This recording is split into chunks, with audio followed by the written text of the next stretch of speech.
farm. So I have a farm in 2 locations. Right now, though, I am just in a garden bed that is like a chaos garden bed. And it's at a place that's leased by farmland from. So anyways, what we're going to do is get to work. We got a lot of work to do. Cleaning up, propagating, moving things and all, because we're always doing this in the name of airflow. And now I'm going to just go ahead and turn on my book and talk to myself. Good morning. Let's see. Was about to begin a much anticipated vacation with my family. Wait. I remember reading the text message and telling the cab driver, I think Hold on, y'all. I got to close my gate. A whole bunch of money. I've been so fixated on securing payments for the farmers, news of the firm's payday felt like a huge bonus. Okay. When the case All right, let me was just over, flip it this way. I thought back to my prayer in law. Sorry, y'all. I wasn't like so many trading of my the book other real law fast. students who had a sense of what they wanted to do career-wise from a very young age. Let's see. But once I was there, Look, this is thought, really a well, work I hope session. I'm not wasting my time. Shut up, I hope dude. I'm really going to do Not really, something shut up. meaningful with this. But you gotta be quiet for a minute. Let's see what we're doing. Oh, I need my mouse. See, I'm not used to this, but we're gonna get this work done one way or another. So where's my audible at? I hear him talking. There we go. There we go. Chapter 19. Here we go. Let's go to my library. Managing library. Now let's go to the library. All titles. And that's not all my library. There we go. What do I want to listen to? Do we want to listen to day trading, attention? We probably need to, but we'll do that later. Let's see. No. Oh, we are each other's harvest. That's a good one. That's a really good one. So let's play that. And then let's go to chapters. And what do we want to hear first? We'll get through. Finish what you got. Not you talking on both, bro. What the fudge? At the beginning and at the end. Hold on, y'all. Oh. So we gotta close that one. All right, let's try this again. I might need to just go back live. Hey, y'all. It's Erica Plants for Gardening Under Influence LLC, where we teach you how to grow with what you got. What we got is my day. I'm slammed, y'all. One band, one sound is not it anymore. I cannot ship plants, do content, organize seeds, edit, do my edible landscaping and all. So we're working on a team, but in the meantime, in between time, it's a lot I need to do. And I got time for content, like I said. So what I'm going to do, good morning, Papa. I'll be in Atlanta soon. I'm coming back to Georgia for law school. But for all those reasons, your girl has to shift and pivot and figure out some new things. Plus, you know, we are losing so many, like almost 200,000 followers on TikTok. I mean, we stopped dealing with TikTok 2 years ago. We've been at the same numbers for 2 years there, mainly on Meta and here.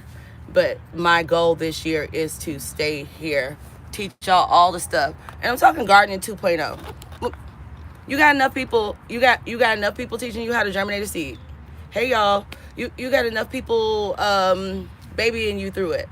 Like once you get those basic steps, let's talk about the next step. Let's talk about your integrated pest management. Let's talk about how you grow a lot of food. I have like 50 different crops right here in this little bit of space. I'm going to show you a few of those. But y'all, it's not as hard as they make it seem.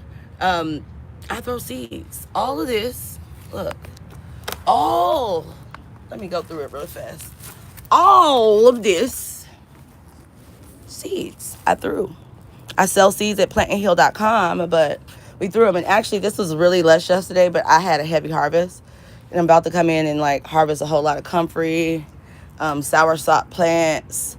Look at these. I thought these were, see, that's like the black kale right there. But I thought that these were, I don't know what I thought it was. I knew it was a brassica, but I thought it was a kale too. Y'all, it's a broccoli. So it's got to be like Calabrese or something that I sell. Not even Calabrese. What is the one I do? Desico. It's a Desico. You know, we have the purple sprouting, but y'all, it's all kinds of stuff in here. We got Peruvian ginger and black turmerics, dwarf Siberian kales and purple hazels, lettuces, of comfrey, tomatoes for days because we're in South Florida. We grow in the winter our tomatoes. It's too hot in the summer. Jamaican cherries, dwarf grapes, dwarf mangoes, of course, things like white sage and kales and collards and y'all, everything right here together. And yeah, you're never going to see big plants. Why? Because I be eating my stuff. The leaves will still just come back and you'll get a better harvest because the nature's goal is just to exist. We got olive trees, more tomatoes, all kinds of kale, all kinds of lettuce. Look at that. There's like red cells. She looks like she's trying to bolt. You see how tall she is? That's usually how you know she's trying to bolt because they get elongated and then they'll put out a flower head. But there is tons. Garlic, beets, onions. Y'all look at these textures though. Cabbage, all the things. Brussels sprouts, all the things. Pink variegated bananas, mints. Yeah, I'm toxic. I put the mint over here. I mean, what is it gonna do? Jump the sidewalk? It's definitely growing, creating the content. Yes, it is. We have the sweetest passion vine ever in history. It's out of Indonesia. Right there is, I think it's an M687. Don't give me the lion. But y'all, one of my favorite plants, I'll tell y'all always, is this kale. This dwarf Siberian kale. First of all, ain't nothing dwarf about it. This is when it's small.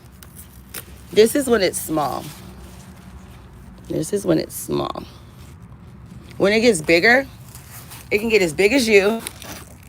And when it's as big as you, it also still cooks like a collard and a kale. Just look at it, it's really thick. So it's like really tough in the summer, unlike most your kales and all. I cook it, hey broke farmer. I cook it like a collard. I love it. Right now, actually today I'm making, that's why the garden looks bare. I'm making gumbo zerbs, which, you know, I'm Louisiana Creole. It is made with an odd number of greens. And it means however many, even numbers bad luck, but however many greens you use, that's how many friends that you will get that year. I don't really believe that part, but hey, the food be slapping, and it's basically like a green combo. Hey, Elenia! Oh my gosh, Happy New Year, sis. I haven't seen you in forever, but yeah, so let's get into it. And if y'all want to talk, let me know. If y'all got any questions, let me know. Look, y'all know I'm toxic, right? So let me get this down low. Hold on. Let me get there. So I plant my sour sops. I just throw the seeds every time right here in the soil. And then they just sprout when they're ready. Look at all those sour sop coming up. And y'all, they've walked all the way back there, but y'all know me. I don't care. And the ones that come up, just like with my cucumbers, because you know one thing about cucumber, it's going to come up over and over again. You just tuck it back down. I know you're at home trying to start your soursop and it's not working. Y'all, let the natural daylight handle it for you. We got comfrey, which again, you know I'm toxic. So one of my big tips with comfrey is make sure every so often you're going and you're irritating the roots. Why are we doing this? Because comfrey is one of those things that as long as you irritate it, it's just going to put out more shoots.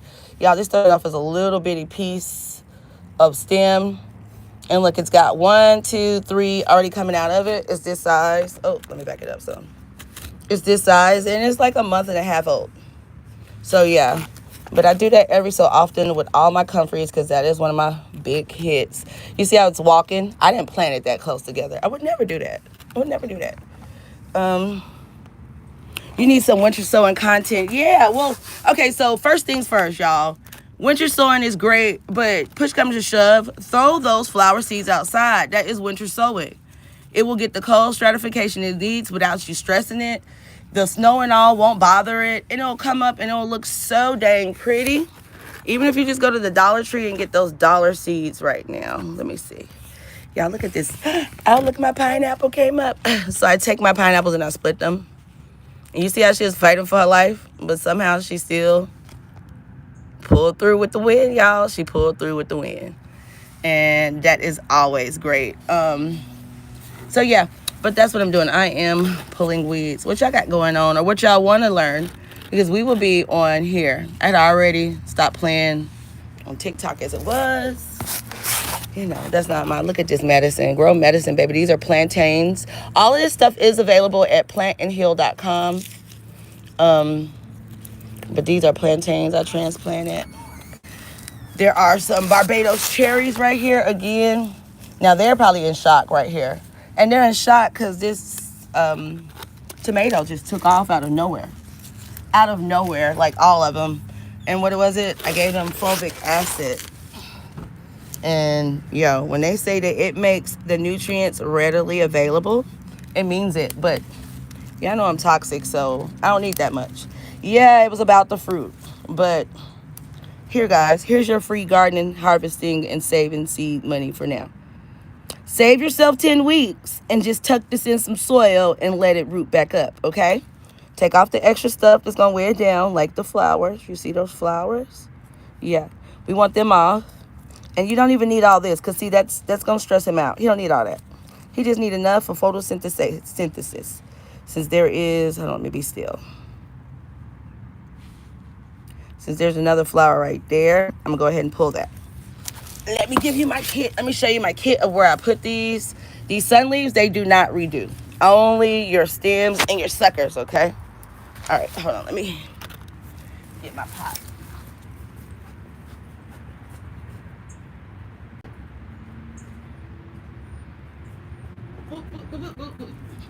Okay, so look, this is my tomato plant. You see how big he is? I see that, girl. Everybody's been winning. We even got the everybody did the mask. A lot of us, I helped a lot of people with the mask. I love it. So yeah, I took this cut in about 3 weeks ago. Look at this. Stuck it straight in soil, put it in the dark, like under a tree. Why would you ever start your tomato? Why would you? Right now I'm in a zone 10B, but it's like 50, 52 maybe. But why would you ever start your tomato from scratch and from seed and wait 8 weeks for it to get here when you can go take the ones that you loved already ready to fruit? You can pop them in and boom, new tomato plant. Like, if you can't grow, even if it's Bonnie, so listen, this is all you do. Let me show you. Because it's time for these to come out. Matter of fact, let me pull these ones I did last week out. They should have roots on them. And look, they all have roots on them. They could probably have been established a little more, but whatever. I need the space.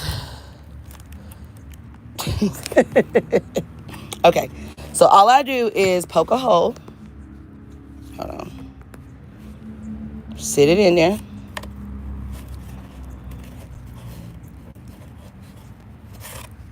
Bada bing, bada boom. We're done. I have a new tomato plant that fast. I don't have to save. I don't start from seed again. I'm not doing it.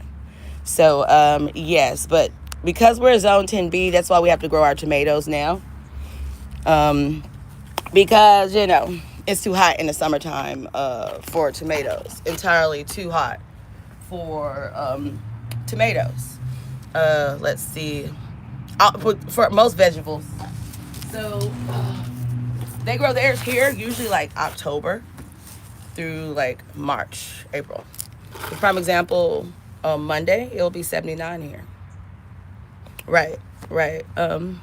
She's a Georgia gardener, bro. Just jumped ship on us. No, I'm coming back. I didn't jump ship. I actually have 2 farms. So like I have this one for my nursery and all, because hey, I sell tropical plants. Tell me that my Jamaican cherries, my dwarf mangoes, my dwarf papaya, my variegated bananas that are $1,000 a piece, etc., would make it in Georgia right now. Georgia been wilding. Y'all way too cold. Even in Savannah, where I'm from, it's entirely too cold. But I'm coming back. I promise. I'm gonna be in Brunswick though, because it's still too cold. But I'll be back like February, maybe March, because because I'm out of Savannah, but I'm going back to college because I'm going to go to school for law so that I can fight black land law. I'm going to school to specialize in black land law. I am so excited for that, y'all. Like, it's one thing to complain, it's another thing to be the change. So if I know it ain't enough people to fight or cover us or look out for us, I guess it's something that I'm just gonna have to pick up the baton and do. So yeah, right. Thank you, Elenia. I'm so no, because y'all listen. It's one thing that I've been complaining about for the last month or two. No, it's been about 6. You see Interstate 14. They have the new Interstate 14. It starts at Fort Hood. It's going to go to Fort Polk, Louisiana. What's next? Mississippi. It's going to go to Fort, what is it, Fort? What is that? What is Mississippi? It's one in Mississippi, Meridian or somewhere. And then it's going to go from there to Fort Rucker and then to Fort Benning. That is all. Hey, Ashley, how are you? That is all black land. And you're going to cut through that to make this interstate for the military and then for gentrification, meaning eminent domain and arguments. And then you're going to play in my face and name it the 14th interstate because you know that's black land as an homage to the 14th Amendment. Bitch, get out. Nah. Even if it's eminent domain, they're not going to be giving us pennies on the dollar. So let me go ahead and get in place now. We got years. We got decades. We got about a decade or so before we can.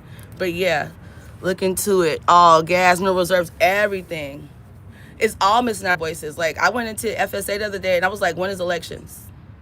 When is elections? May. Okay, I'm running. If we need the representation and we got to be in these places and we got to be in these aspects, it's the same way as me helping people across the nation with their mask application. I didn't do any contracts with anybody I didn't know. I think I only did one contract actually. Other than that, yeah, just us setting it up or understanding it was intimidating for them. So just to have somebody walk them through it who had went through it last week, it really helped. And y'all, we made it to the crunch time. But I have people who signed up for mask out of Kansas, Dallas, Nevada, Texas, another place in Texas, Cali, Oregon, North Carolina, Florida, Georgia, Alabama, Mississippi, and Louisiana. Prime example, y'all, D. Oh, Elenia, guess what? D did for the whole year under Growthfluencers. $376,000, girl, what? Business estimated at over $500,000 next year, 500 and something $1,000 on borrowed lots through agricultural training and agribusiness mentoring through me, which this year it actually cost. But last year yeah. So Growthfluencers as a whole, we did $700,000 worth of money, hanging out on Sundays, trying to figure out our businesses, doing grants, applying and all. And I can't even wait to see what we get now for this year because we started the number over. But based on mask will be our first set off. Yeah, it's good stuff, man. Listen, all we got to do is just pull those resources and the knowledge. You tell me what your FSA or agency or NCRS say. I'll tell you where mine is and all. Like right now, D is getting, look at these weeds. D is getting chicken coops delivered for free. They had already did a wash station and all for him for free, all through the USDA. They came out, looked at it, sized it up, and put it into motion. Y'all, that is wonderful. We won't know about these programs or anything else if we don't apply.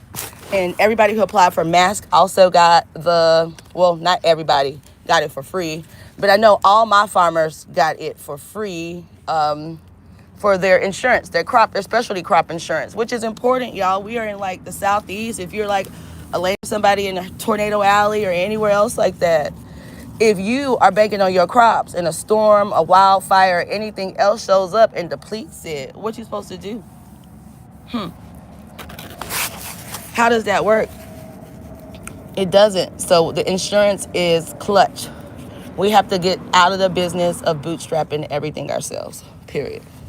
So right now, like I said, oh my gosh, y'all, this mint has ran that fast. Listen, that mint is a goon. I put that mint over here about 3 weeks ago.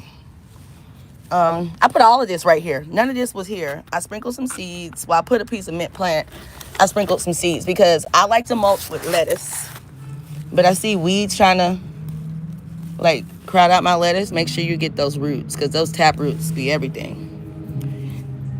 Oh, the Viente cold haul you put me on is struggling with this cold, but she's still here. Yeah. Well, do you have her in the house or do you have a blanket around her or something? Like, really overall, most of our plants are really durable, especially the tomato, the bananas. They'll look real ugly, real raggedy. But overall, they're actually really resilient. And even when a banana dies, you can't kill a banana, y'all, if you keep watering it. Most time, y'all think y'all bananas are dead, and then you stop watering it, and that's how you kill it. Ma'am, you look amazing. Happy Sunday. Hello. Yes, we got 2 churches on each side of us. Listen. Listen. Auntie got on that cream with the glitter, and she looked real sharp. I'm never gonna take away from that. So let's see. Oh, you got him inside. Then you're good. He'll be just fine. I think I'm gonna go ahead and move this comfrey from right here, because A is walking, so the root stand here is gonna leave some and it's gonna grow back. But B, y'all, I again just planted these a month ago, and that comfrey is a goon. If you don't know about comfrey, you gotta get some in your life, y'all. It is a great nutrient. It is a great nurse plant as well. Nurse plant means a plant that keeps other things like protected while they start, and also will give it like nutrients. But it also just reaches deep down in the soil to break it up and get all the good stuff out. They'll tell you all day that fruit are bad for you and vegetables are better because of the sugars, yada yada yada. That's not true. That's absolutely not true. For the simple fact that, hey, your vegetables, and hear me when I say this, your vegetables are in the ground for all of 6 months tops, 9 times out of 10. Those fruit trees are in the ground for years. Their roots run deeper. That means they're going to get the real nutrients you need, all those rocks, all that silica and calcium and everything else that's in those rocks. That's what its strength is in getting. So definitely that. But what is everybody's plan? Are y'all, let's see, Black Mask. Oh, MACS-SC. It ended on Friday. It was the Marketing for Specialty Crops grant. For anybody doing production, whether they were any kind of specialty crops. So regular crops are like your wheat, your sugar beets, your soybeans, all that stuff that they already have insurance for. But specialty crops are everything else. So like I'm a nursery. So it's like my nursery fruit and nut trees. It's the herbs. It's the people who sell the lettuces. It's the people who do any of that stuff. Even house plants falls in like landscaping plants falls under mask. Tons of stuff that you wouldn't even think. Ginger, everything. So basically almost anything that you grow that's edible falls under mask. And many times also like the meats. I think they basically like low-key avoided that part for this. I don't remember because I wasn't paying attention to that. But I don't remember really seeing that word livestock that often in any of the trainings that I got. Y'all see how opening that up is going to give it more. Yeah, they keep the information. Oh, yeah, they do that. And that's what I want to look. Let me say it like this. I ain't no fan of none of these presidents, period. I'm just not. But I got to shout out Biden. I know y'all say he didn't do much, but he really did a lot for farmers all the way through. He fought from jump for black farmers. He then found the loophole with the DFAP. He then found this pot of money at the very last minute where he gave us 30 days to sign up. We had it from like December 10th to Erica's the truth. Energy out the world. Oh, thank you. Oh, are you aware of any hybrid or cold hardy mangoes? I have dwarf mangoes, so you can bring them in the house or protect them in the container in the winter. But at this point, I haven't found a really cold hardy mango. I do have cold hardy avocados like the Brogdon and the Super Haas. They can handle like down to 10 degrees, which are really great. They'll be on the site soon. But I have my Brogdon now, but I'm propagating so much of it. But yeah, so no, I don't know of any cold hardy mangoes per se. But I'm gonna look into that for you. That's a great question. Hey, did y'all see my new did y'all see my multi-headed cauliflower I got coming? I wish I could show y'all a picture of it. I don't know how to do none of that if I could, but I have this multi-heading cauliflower because, you know, my Planet Hill, we specialize in small space growing, quick harvest, and resilient plants, because the last thing I need you to do when I tell you to grow food is get discouraged. You know, what if you're growing a 125-day tomato and you mess up, baby, do you have time still, especially if you're like up north? No. So my whole goal is to help you with that. So I've been hunting for years for a multi-heading cauliflower. Why? Because it's the one thing y'all don't grow a lot of. Why? Because it's the only brassica that don't reproduce like the others. You only get that one head harvest. Well, the new one I have gives you like 4 to 6 head harvest. It's a multi-heading one. So after the first one is ready, there's a flush around it and it pushes out other ones, almost like broccoli. Oh, so as a beginner farmer, I need a template for tracking sales. The easiest way for tracking sales is to get you either a Square or a Shopify or something. And Square is the easiest if you're not going to have a website, right? And the reason is that you can even enter on there when somebody pays you in cash. And that way you're not killing yourself. It's all in one place and it can import to like QuickBooks or anywhere else when it's time to do what you need to do. So whether they pay, which a lot of people will want to pay in person, you can spend the block like that. So yes, get you one. And also my other tip to you is do your profit loss every week. Every week. You will not remember it at the end, baby. You'd be like, what did I don't. But if you do it every week, even if you forgot a day or two, you can replay like, so I went to the nursery and I got fertilizer and it was this many miles or whatever. Oh, get you an app too, like Everlance. Everlance is a great one because it just tracks every mile, like everywhere you go. If you don't like that, that's on you. But for me, Everlance is great because even when I stop or I come back home, it'll say, well, was this a business trip or was any portion of this a business trip? And then I'm allowed to put like the leg that it was, like, so then, because if not, I would forget how many times I go to the post office. Y'all, at this point, 2 miles. That's like $1.30. Over $1.30. Everlance. Everlance. Everlance. But that's like $1.50 or so right there almost based on the mileage. I haven't looked at the mileage recently. But I know it was like 68 cents for a minute. So get those miles.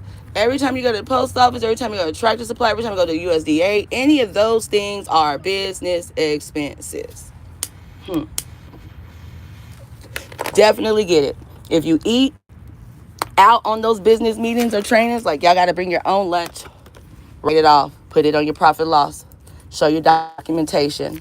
And that way it just makes it so much easier at the end of the year. You can pull out that file and show any tax accountant or do it yourself because, hey, you got it all right there.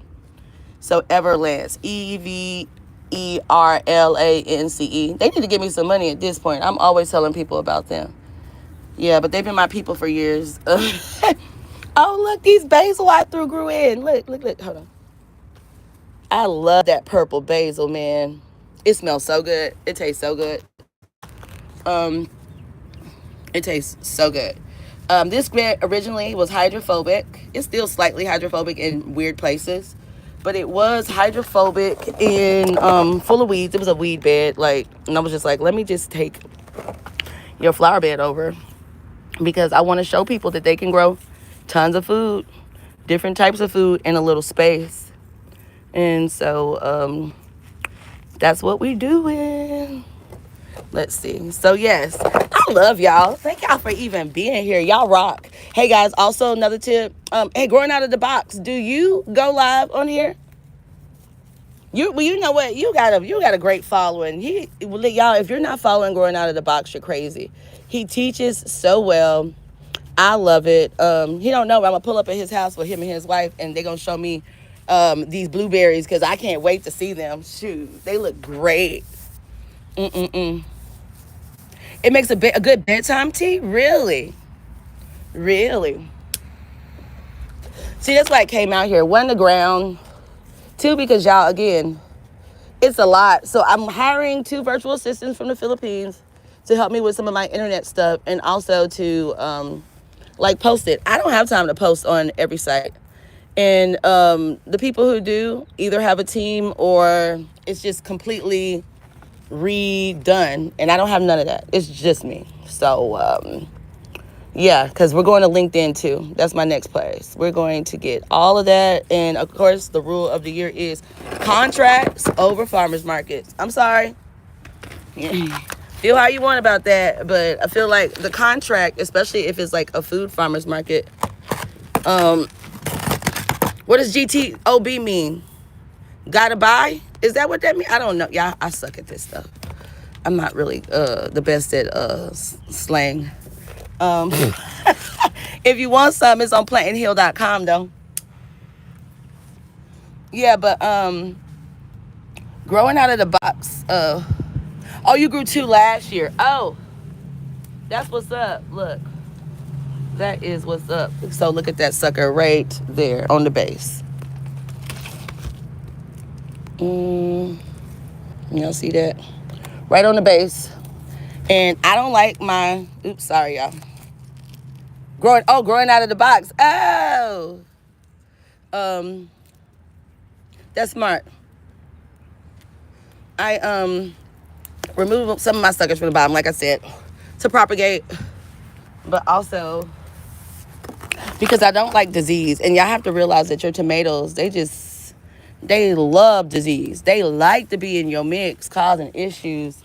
And since it's so dense here, because of the name of airflow, you like want to do things like separate out your branches so that they're not growing all tangled into each other. And now look at it. It's standing on its own again and looking great. Now let's do that for this one. And y'all, when I say these came out of nowhere, I don't know if anybody here has ever used fulvic acid, but I'm going to show it. Look, this is one tomato. It was one stem, y'all. I left for Christmas. I watered everything with neem meal and fulvic acid. I had never used fulvic acid, but I was looking for an amendment. And you know I'm cheap. Listen, I'm going to tell y'all all day long. You ain't got to spend a lot to grow a lot. And so because of that, I read up on it because it was marked down from $24.99 to $4.95 for this big old bag right here. Let me show you.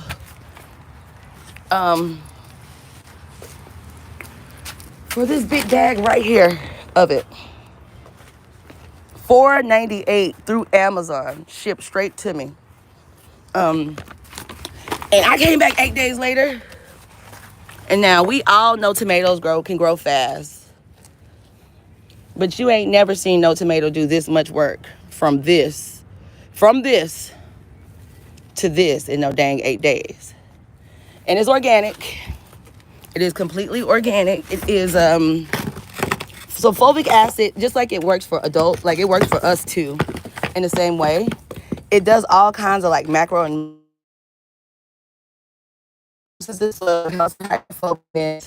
nutrients, but it's organic.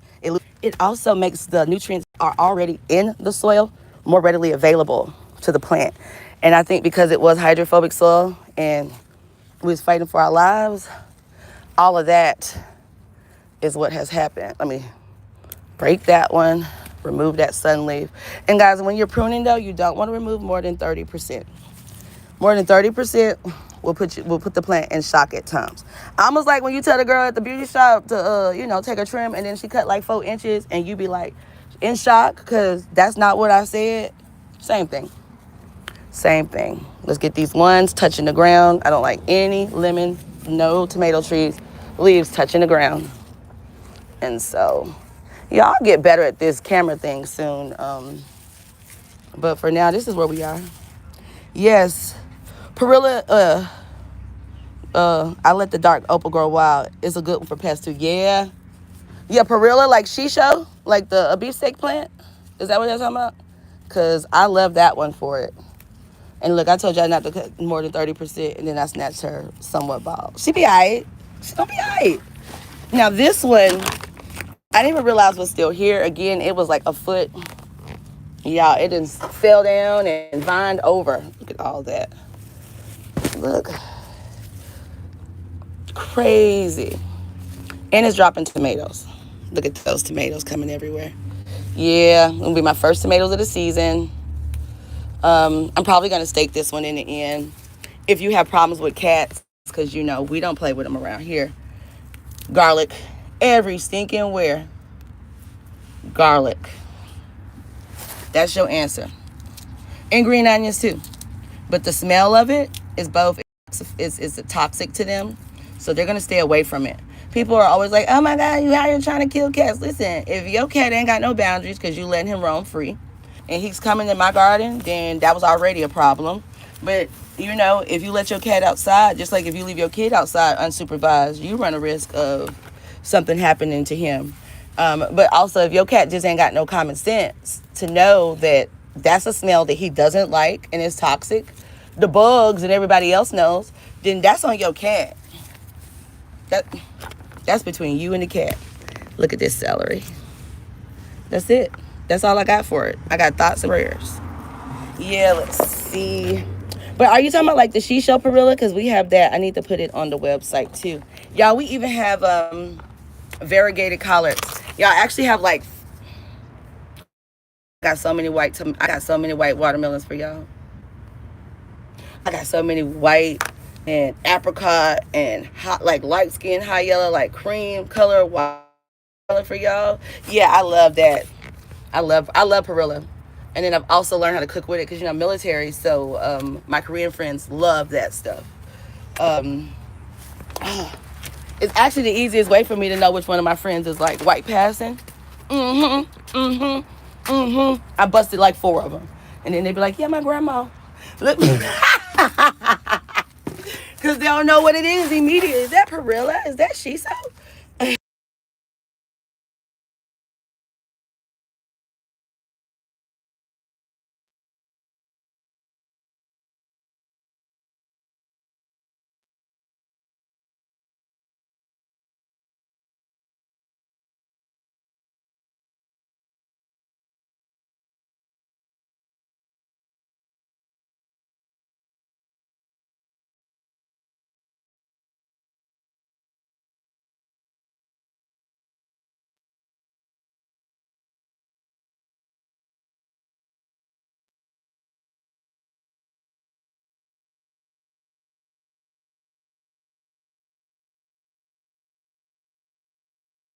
Oh, I had hit the mute button. Can you hear me now?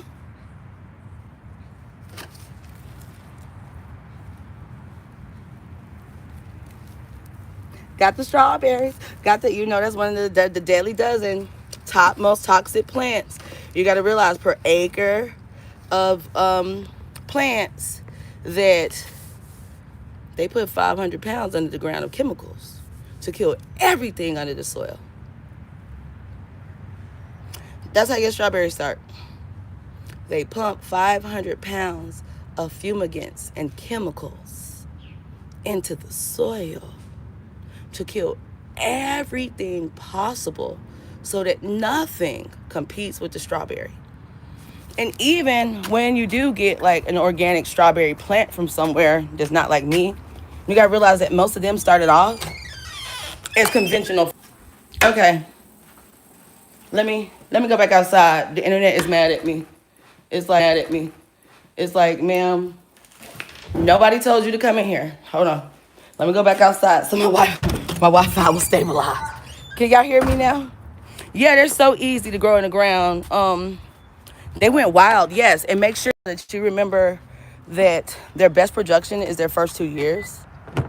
So you want to make sure you let the runner set so that you can keep getting strawberries. You don't have to do it initially year one so that it can focus on building roots and all and giving you a good production. But at the end of the season, you got to let them run. I know. I know that's not what they told us, but that's because they want you to keep buying. Let's see.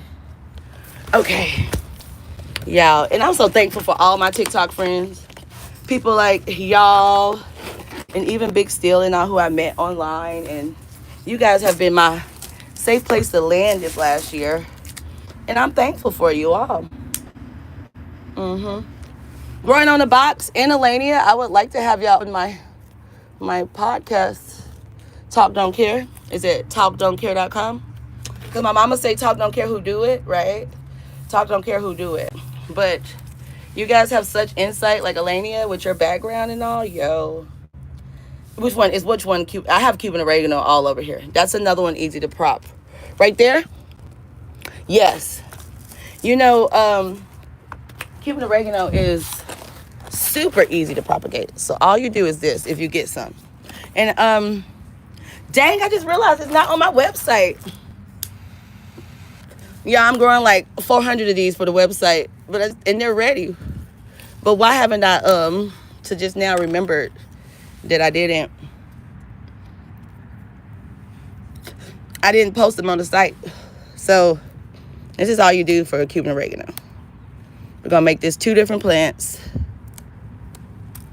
I take my leaves. Of course I'm taking my leaves because that's medicine, but I know y'all use it for cooking. Some people use it for cooking. I don't use mine for cooking. I'm gonna try, but I ain't there yet. You see how it's coming out? So then what you do is, and look how big these leaves are. And some of mine get huger than that. Like this one over there, I just propagated. You see it? See how huge those leaves are? All right, so what you do for that is you just take it again, just like the tomato. These root in days. He's done. That's it. That's it. That's all you're doing. We're done. And you really don't even need that leaf. I'm going to take that one. I'm going to take that one too. That's it. Make it a little firm so it stands up. And set it and forget it. Watch. In a matter of like a few days, it'll be putting out new buds of this. Let me go ahead and take a screenshot so we'll have one. It'll be putting out new buds like this all the way across it. So cool. So yeah, do you use Cuban oregano, Broke Farmer? Yeah, I'm doing too much stuff. Let's see. Let's get here. Gotta finish getting these weeds. Do you? Do y'all do any of y'all do them? Okay.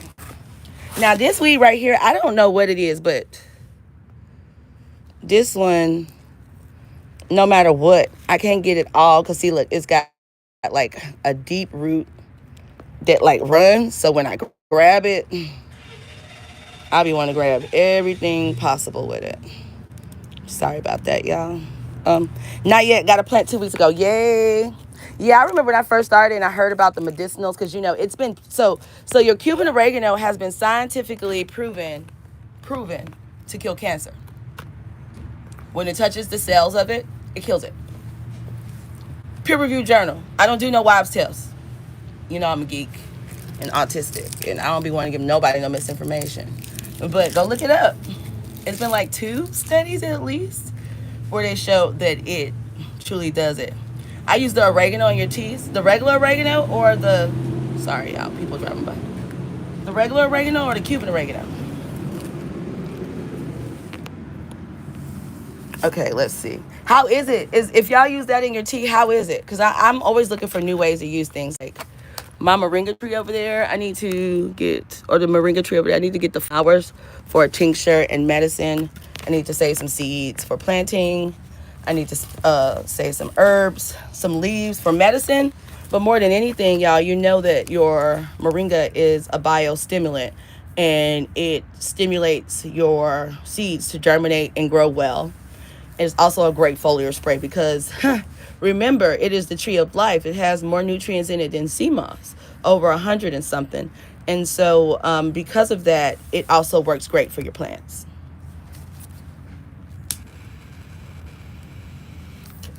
Again, peer-reviewed journal, weird stuff that look, I hyperfixate, so you don't have to. Oh, and my book will be out. It was supposed to be out last week, y'all. But again, it's that much work and it's so much other things that would have been priority to it. But with TikTok shutting down, I really should have had that book out, which was part of the whole anticipation of having it for the mailing list. Everybody should have a mailing list. Growing Out of the Box, do you have a mailing list? And Broke Farmer, do you have a mailing list?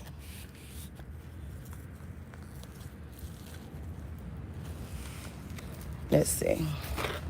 And then growing out of the box, what you doing new this year? Because, you know, you the king of blueberries and pepper germination.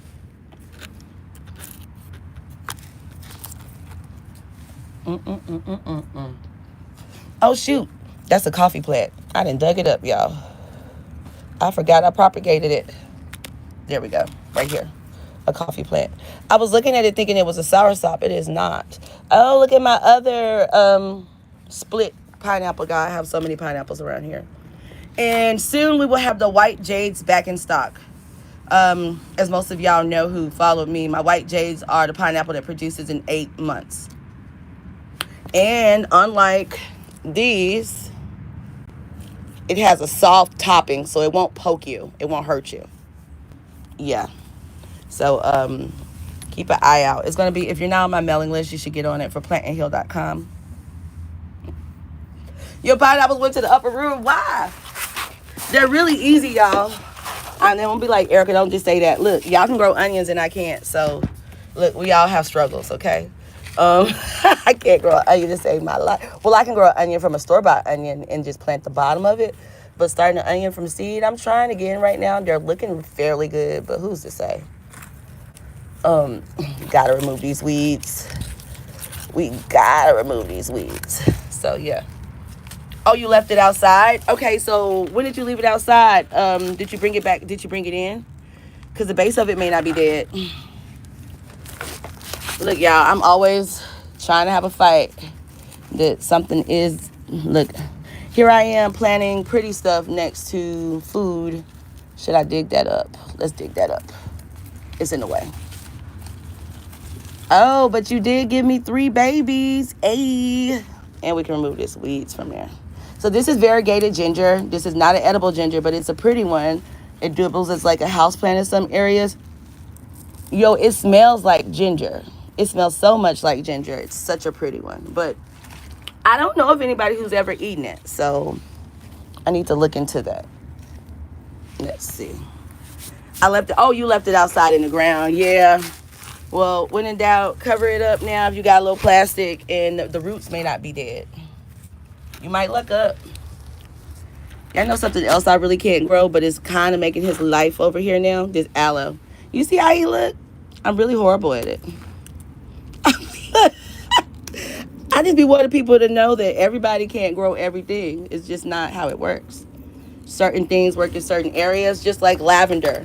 Y'all, we can all grow lavender. You just need to grow the right kind for your area. Because if you don't, you will think that you cannot grow lavender. And it might be that you need a lavender for humidity. It might need, you need a lavender for more drought locations because you know, and you might need a lavender that likes the moisture and the water that you're giving it. All right. Y'all, it's time to go inside. What did it just do?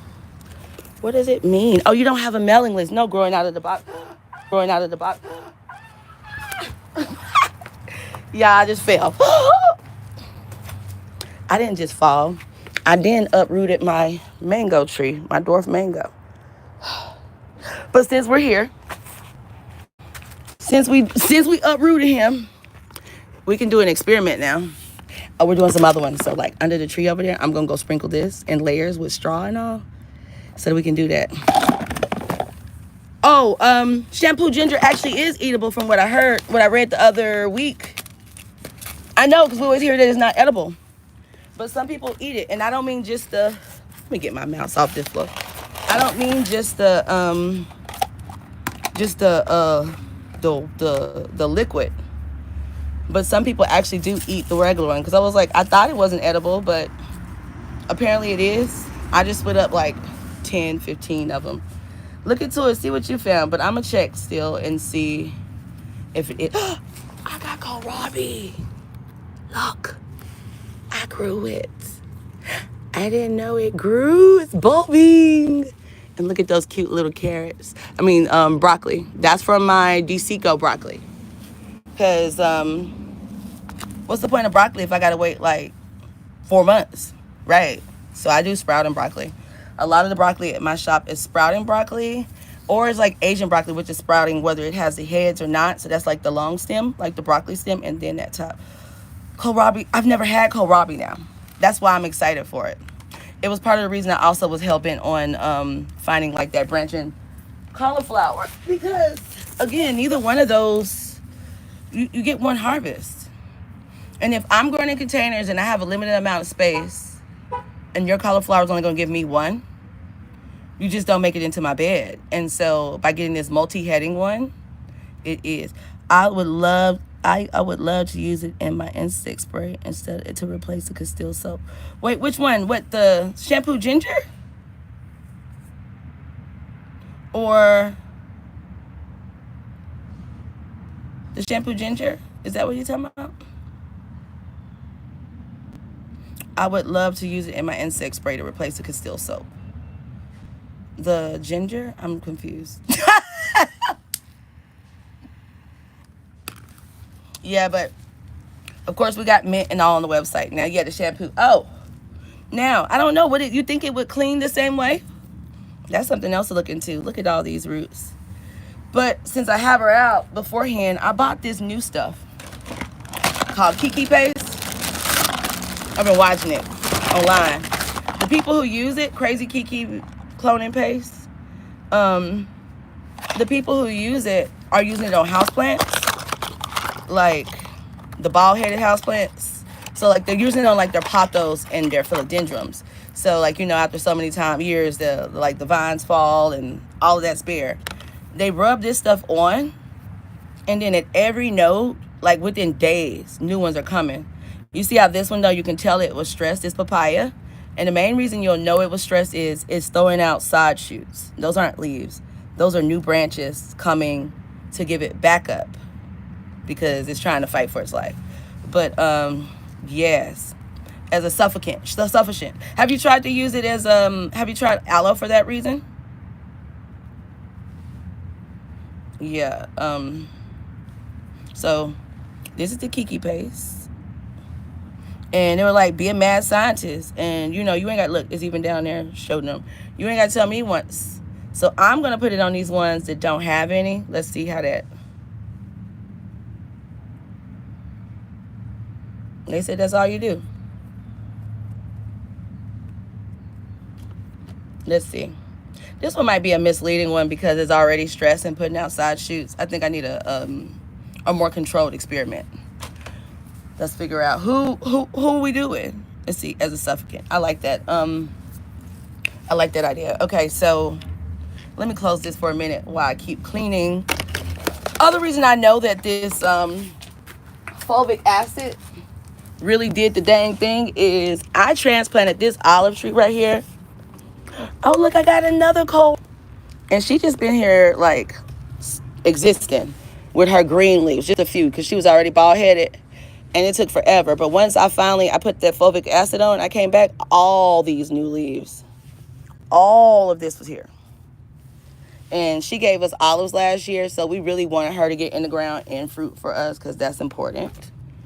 And like while I'm over here, we're going to clean up this because this right here actually is right on top of each other. And not in a good way. So this is chaos gardening at its finest, y'all. Chaos gardening is basically stating like throwing things places. Look at this. I don't know what that is. Is that my Allison? It might be. I don't know. Well, it ain't nothing no more. We'll take a picture of it and find out for later. And, but look, so there's kale right there fighting and trying to sneak out, or collards. That is, ooh, that's a mess. So we still have a few knot root nematodes in here, right? And I'm working on it. I've been putting neem meal in the bed twice already, and I'm gonna put another one in after I finish weeding today, so that, you know, if you have this much density, you want to basically like clean up. Because trying to water, like if you watered this, you'd have to water from several angles, or you'd have to move everything, but everything's not gonna get wet between weeds and limited airflow. So look at this. Y'all, I could never grow a nasturtium or anything this big before. It was always too hot in my area. Savannah gets so stinking hot. And so, yeah. But it's so pretty. Matter of fact, I think I need to move that too. Look, see, this is the beauty of a chaos garden and good soil. You can just move stuff. Just make sure you get the roots and stuff with it too, and sit it down. Because where it's at, it's not benefiting my babies. And if you're not benefiting my babies, you got to grow because you don't even give us food. Okay, so am I zoomed in? No. All right. Clean off these. And y'all, this is all in the name of airflow and disease. Hey, so what's something new y'all growing this year? Look, he says, that's why I grow. I appreciate that. That's why I mess with you. I'm always sending people to y'all. If y'all are not following Keith on Facebook and on here, Growing Out of the Box, then you tripping. He teaches so beautifully. It's so calm. It is the opposite of me being all over the place as an autistic ADHD woman. And I know that I am too chaotic for some people. Other people watch me because I just spout out weird ass facts and they like that. But it's somebody for everybody is the moral of the story. And I love the way Keith teaches. And one day I aspire to teach like Keith. Not all the way like him, but in a slower pace. It just feels weird talking to myself. Straight up. Oh, there's my Allison. So I don't know what that other one was. It might have been cilantro Bolton. It's so good for Bolton. Okay. Hey, y'all want to go see? Big Steel, can I show your farm? Big Steel, can I show your farm on YouTube? Can I show your farm on YouTube? Okay, y'all want to go see Big Steel Farm? So I farm in one area, at least one area from him. And then he has his big farm here in Fort Lauderdale. Hold on, y'all. He just sowed out of lettuce. So it's probably a little thin. But everything here is organic. Hey, Big Steel. You got your,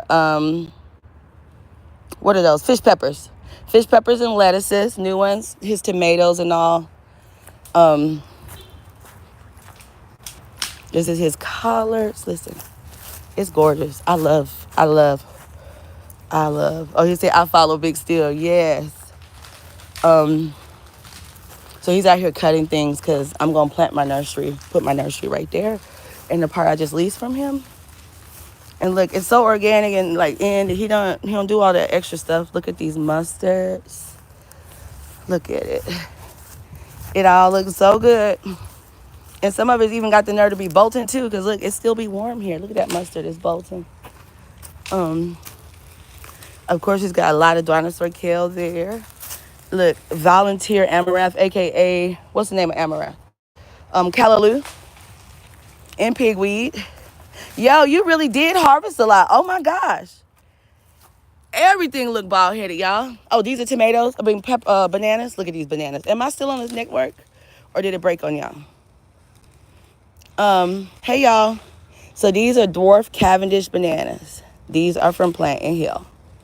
These produced last year. So they produced through May or March. And then the new ones fruited this year. So it's like he's getting, and then each one of them gave out, like this one was one. So it was cut in the middle. And then that one with the babies gave two. Look, that flower is dropping. And this one. But here's the gag. I think those are two different banana trees. Maybe not. No, it's not. It's still a dwarf. But look at that flower. So pretty. So, and then this is a different kind right here. I want to say it's a Namwa, but I forget. I had researched it before. You see how they shape different? So they're more like, or were they Popolos? I gotta remember. But you see how they're not as square and short? Yeah. And then this one, they're dying. Let's see. Let's see if his flower is done.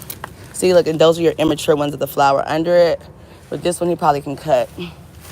And they'll harvest at different times. Nice. With a banana. Yeah. And then he's got, like, I'll be wondering if Jack and the Beanstalk, like the castor oil beans, that's what those are.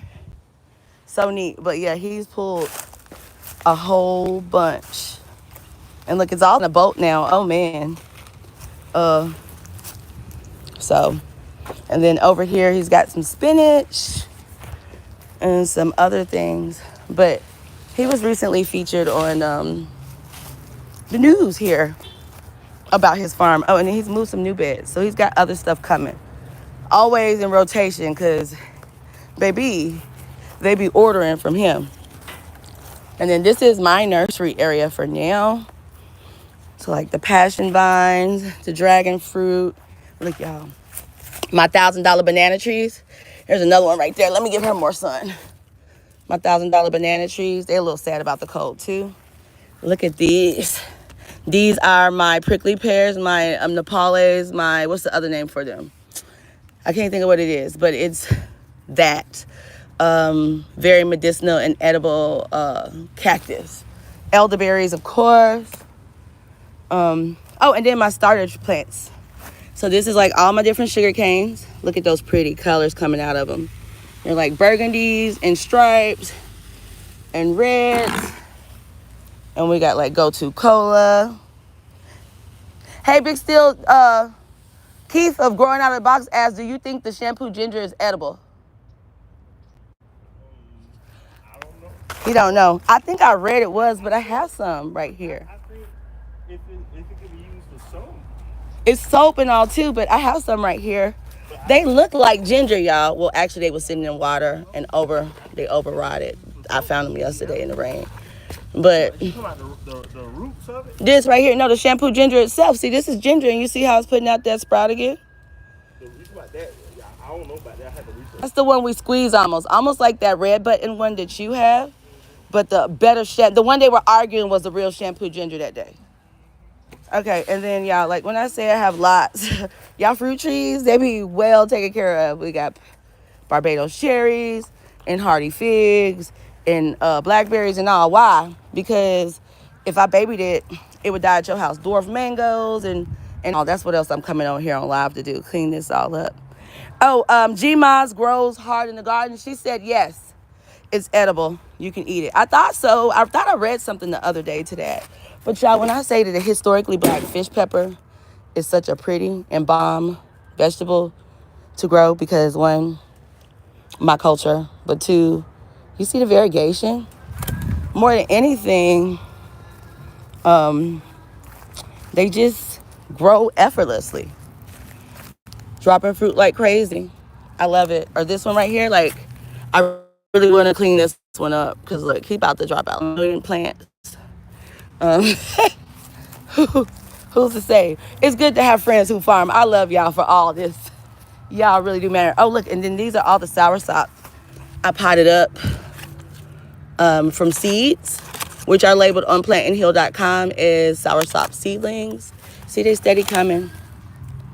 But then there are rooted ones from the fruiting tree, like this, because I'm just about to top these.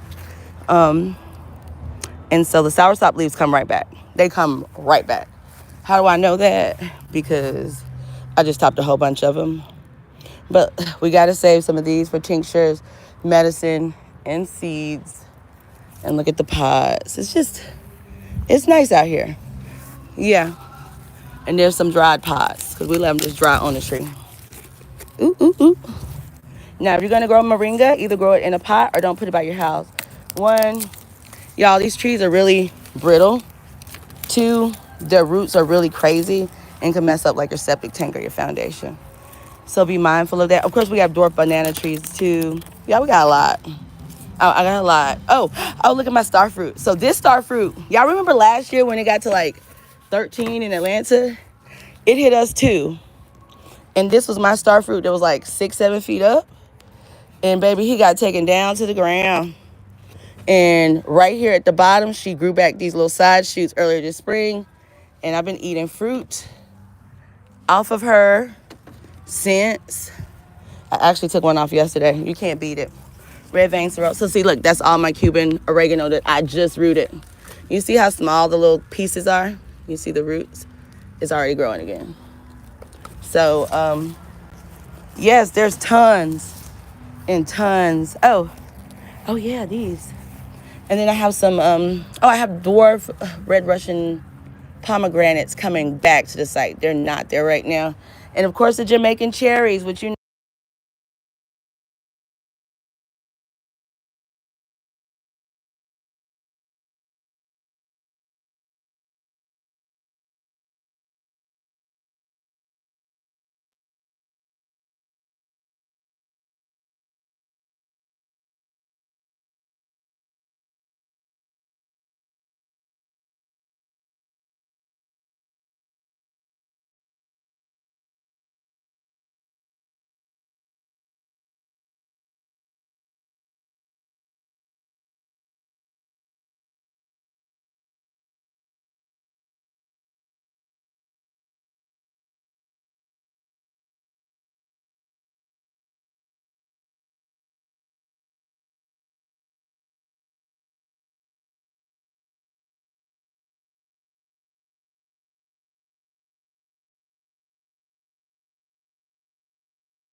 Shoot. Oh no, can y'all hear me now? Dang, y'all couldn't hear that story about Andre deep throating the pineapple, the shampoo ninja. So I gotta tell that story again. Look at God protecting me. God knew I told that joke too bad. Okay. So, all right. So, Andre, when you see this, you know you my boy. I'm actually gonna pull up and steal about 60 cuttings soon. Okay, I'm coming with my balls. We already cleared it. But Andre in this one video was like, so my tropical plant adventure takes it. She read about it. She's like, hey, you actually can ingest it. You can drink it. And she drinks it on camera, which is one thing when she did it. When Andre did it, though, as a man, you know, Andre, look, I was best friend. I was like, it's still time to delete it, is what the man was said. And he like deep throated it. So he took the bulb, man, and he squalls it into his mouth where it slid down. That's my boy. I'ma see him at 1. That's my boy. But I wasn't ready. But he definitely ate it, and my tropical plant adventure ate it too. So it's edible. It's just that's how it looked. I showed it to Big Steel the other day because he was like, "What are you talking about, Erica?" And he was like, "No, Andre, like." We love you, Andre. We absolutely love you. I'm gonna blame it on the Canadian in you. That's what I'm going with. It's the Canadian. But yeah, that's my buddy. I love me some Andre. But where did we miss? I feel like I missed the spot. I did. I didn't come over here. Y'all, but look at this white sage growing. Ooh, is that turmeric? I think that's turmeric. Hold on. Let's see. Why is it growing out of the white sage, though? You never know with me. That is definitely turmeric. Look. That means there's more in there.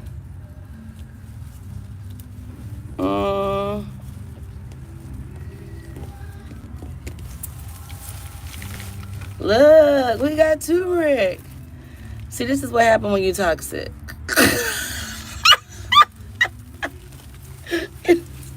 You just be doing stuff. Listen, once you learn how to garden, though, honestly, y'all, and farm or anything, it just starts making sense to you.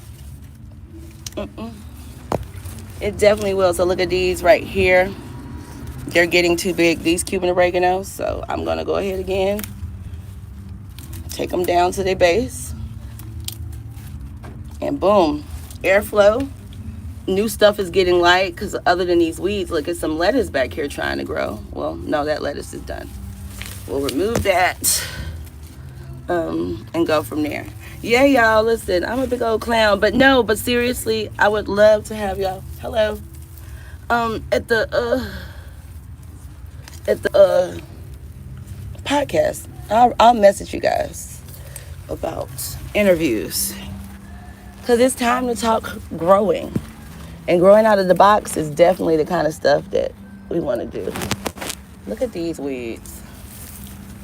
At least they're right on the top, and it's not as bad. Y'all, I know people be wanting to just till it in or whatever. You're giving yourself more problems.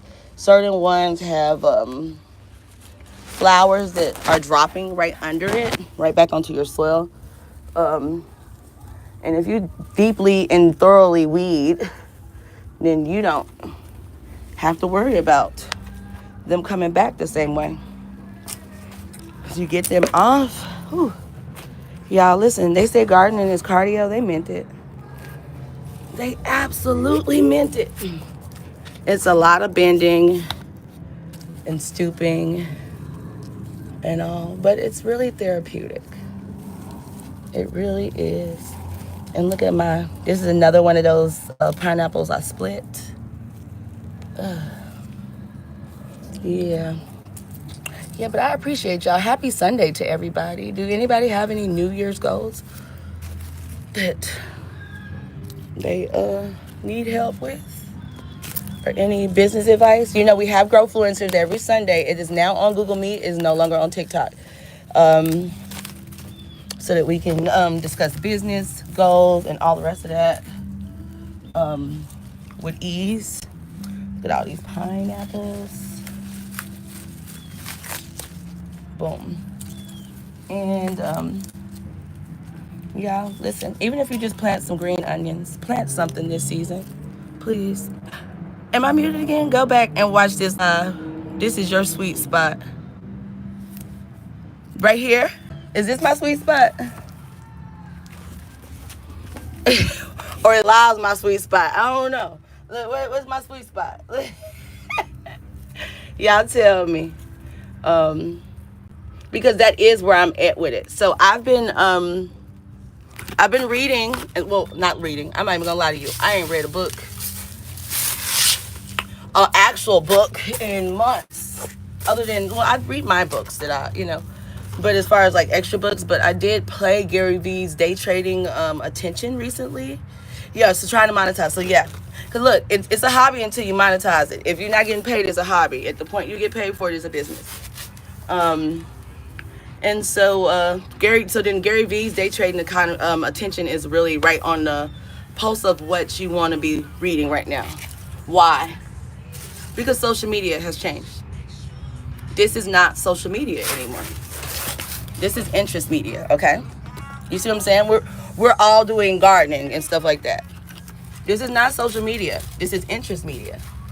And so what that means is everything is shifting, especially after the TikTokification of all the apps. So what did TikTok change? It changed the way you get your followers. So when followers first happened, it was basically the .com guys and then the ones who were the big content creators regionally. You be on 10 sometimes. I'm afraid to share your content. Oh, I love this page for you. Oh, no, you don't have to share my... Look, there's certain ones. Listen, there are content that I really polish and everything else. But I've definitely been on 10 for the last year. It's part of the reason I'm having a shift. I know, some of you know, and in the next few days I'm going to share, like, the last 18 months have been tumultuous. As an autism and ADHD person, if you saw me 18 months ago, I did not teach. I didn't even curse. But... somebody stalk you and chase you and all that stuff for months and months while the authorities they helped in the end, don't get me wrong. But at first, just getting the help and the resolves and all, it's just been a frazzling of instability. And for somebody like me who went from like very comfortable, established, and set up to floating, living off my farmland, sleeping in my car, like car camping and everything else. Can't wait to do this in Detroit. Yes. And it was a lot. But I realized in that time that I could not fake or force or rush this healing or anything else before it was time. Like, it was why I opted to sleep in my car, like, straight up. Because, they were like, well, you just get a job and this, that, and another. And y'all, I'm from corporate America and HR and all the rest of that. But I'm also immune compromised. I can't go back to teaching. These kids are too sick. It's a walking, talking germs. It ain't even the kids that are too sick. It is that the kids are also more out of control. And overall, I can control my kids when they're in my classroom. I don't have those kind of problems. But say it's a fight or something and I'm having to help break it up, I could, get sick and all. I mean, real life selling fruit trees to add to my social media. Oh, no, I'm serious. No, I'm with you. But that was just a whole bunch for what was going on around me. And so, like, look, I'm wrapping it up now. But for those reasons, it's why I haven't even posted consistently. Y'all used to put out like 5 or 6 videos a day, well polished and everything else. But that is the epitome of having a team. Divorce and craziness of wounded wordness has stopped a lot. Why are they saying reconnect? Okay, no. I don't want you to mix either thing. I'm just saying, for me, I get it. It's something that I've been analyzing, processing, and all. Like, I was supposed to stop cursing by January 1st. I'm almost there. Because I never cursed before. I'm a genius. And I usually actually water myself down and change the bigger words. Like I said, I like peer-reviewed journals for everybody else. But I just didn't have the filter. And I realized that when I cursed around a kid, or if I'm on the phone with a friend and I forget their kids, like, I don't do that. So, okay. So far as you, with the broke farmer with your fruit trees, how many fruit trees are you selling? Where are you selling them? And what type are you selling?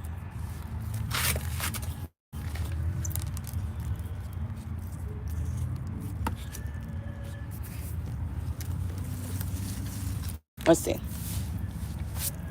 Yeah. Oh, wait. Wait. You a citrus farmer? You a citrus farmer? What kind of citrus you got, bro? Look, I need some Carmex and some water, but I ain't going in because I'll get distracted and not come back out. Yeah. But no, I get that. I totally get all the above. I got it back to my style. But yeah, okay, I haven't sold none yet. I have 75 citrus trees. But what type do you have?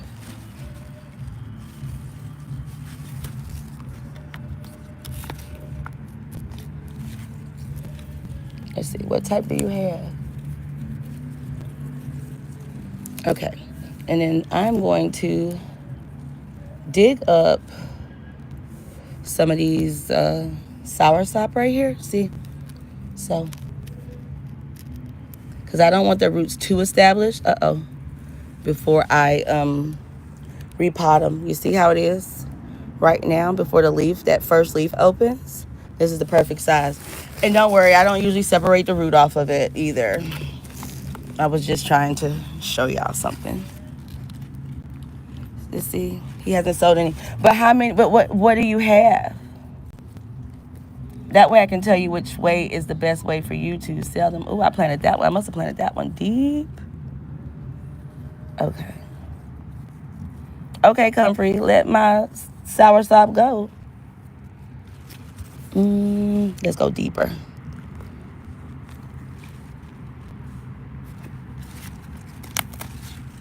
You see how I do that? I don't be caring. Okay. Boom. These are soursop seedlings. I created a microclimate. I don't have time to baby stuff. So what I did was I planted them right here next to the sidewalk so that even though the sun is not right here just yet, when it hits here, it's going to bake it. And even after the sun goes down, especially if I water it beforehand, but even after the sun goes down, it's going to stay warm even longer. Plus these leaves give it like a little baby microclimate. And so, hold on. Where is... Oh, no! Hold on, y'all. I was labeling stuff. This one.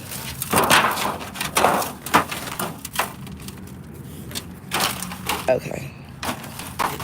I think I'll take this comfrey too. I got enough comfrey in this bed. We need more food. We need more food. As food fills in or food expires or we harvest things, I just go and plant more things. Always be planting. Look at this one. It is germinating even without the thing sprouting. You see it? That's so crazy. I've never seen that. Okay. But there's tons of them coming up. See that right? You see those? So those are soursop. And I want them at this size so that the taproot ain't too long. You see how I keep missing it? Oh, and that's more comfrey. Let's move that as well.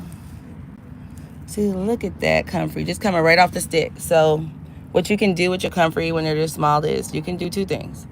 You can keep some of the stem on it, right? Because comfrey's a thug. I'm going to just take all of that. Take this little piece. I'm going to plant it. That's it. That is it. Now back to these. Some of them clearly I planted deeper than others based on how deep I got to dig them out. See, look at that one. She went down and came back up. And that one too.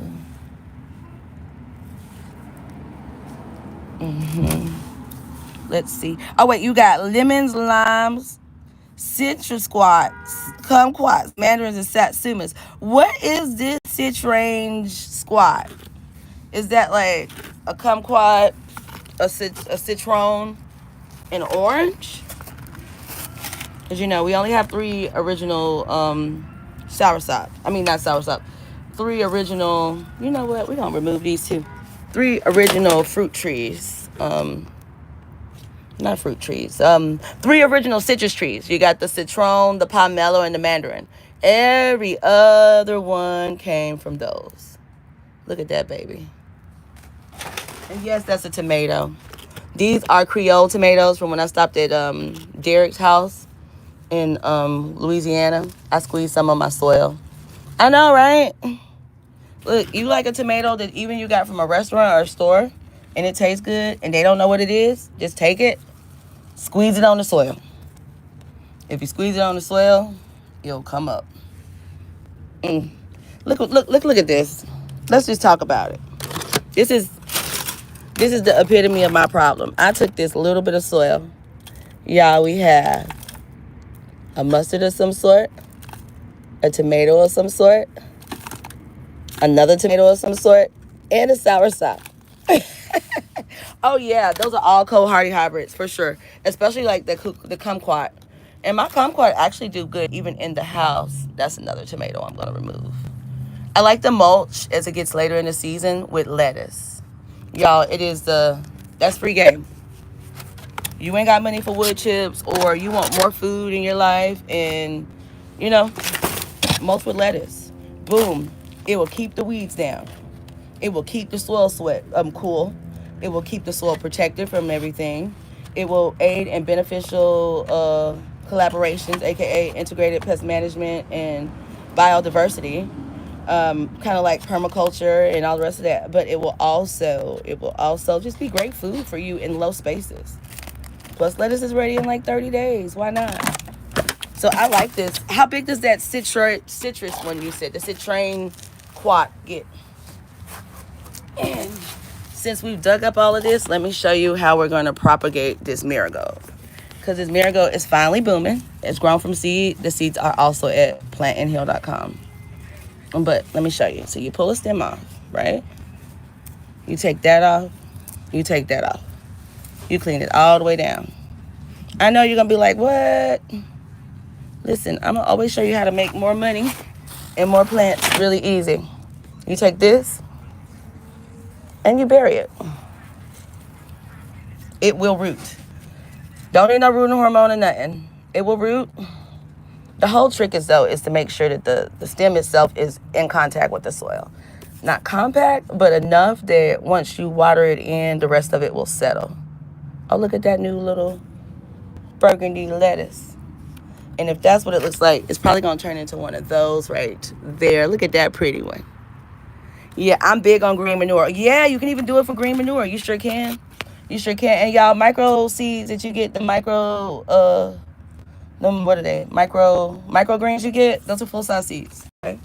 So you can grow you some microgreens, but you can grow the full size of it too out of that same seed pack. It gets mature. So definitely all the nutrients, all the discounts, all the information you can get, guys. We're gonna get it and share it and pull it. And so G Mama Grows Garden Garden. Where are you at, Mama?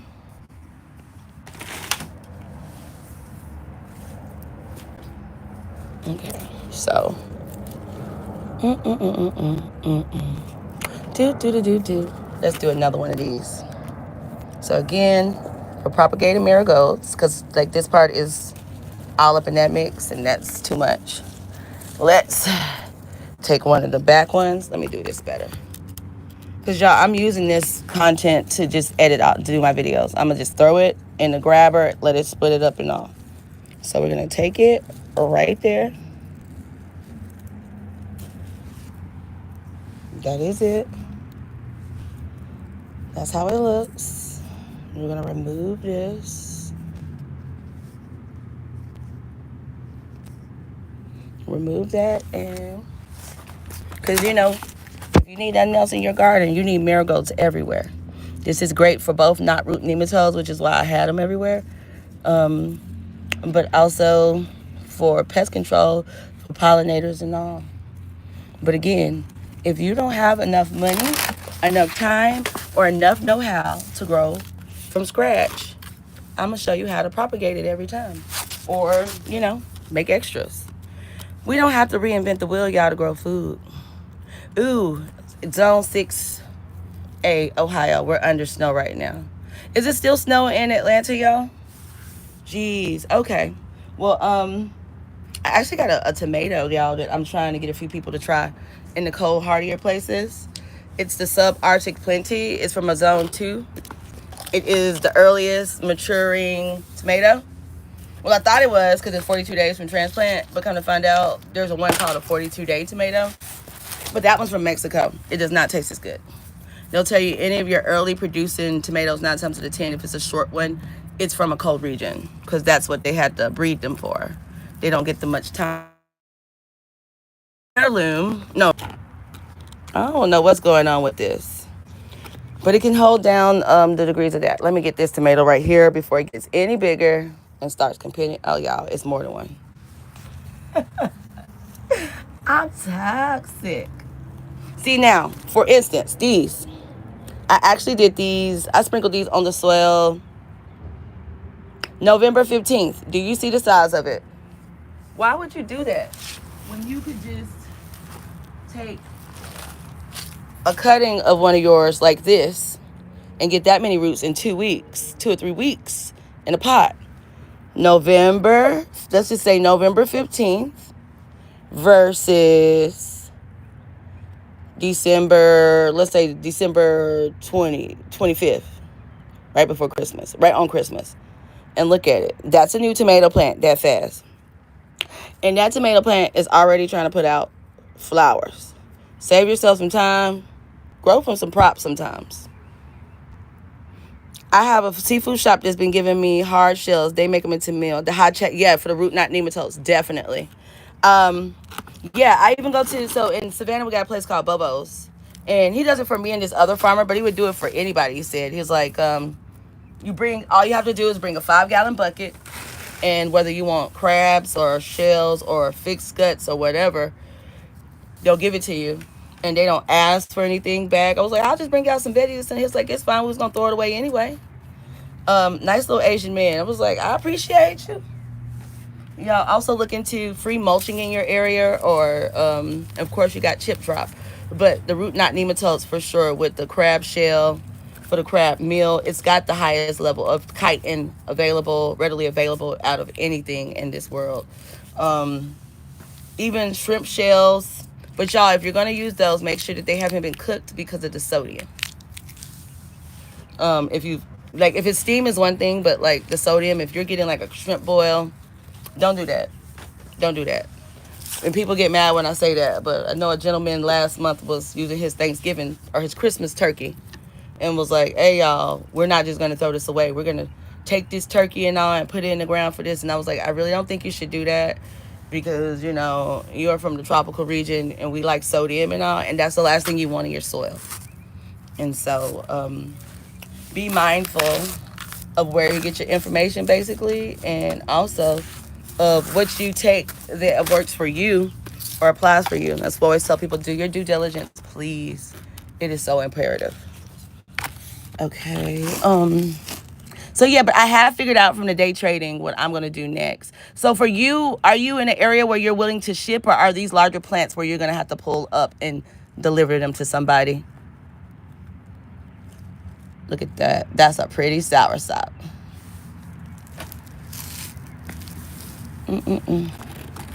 Let's see. So right, Erica, uncooked. Yeah. Yeah, right. And I mean, and even then, I don't usually break meat down in my garden. I ain't gonna knock nobody doing it because I know some people use bokashi and some people just put it in there just like, ooh, what is this? This is something I grew, I got as a seed, but I can't tell. Look at it. Not that one. This one. Look at that.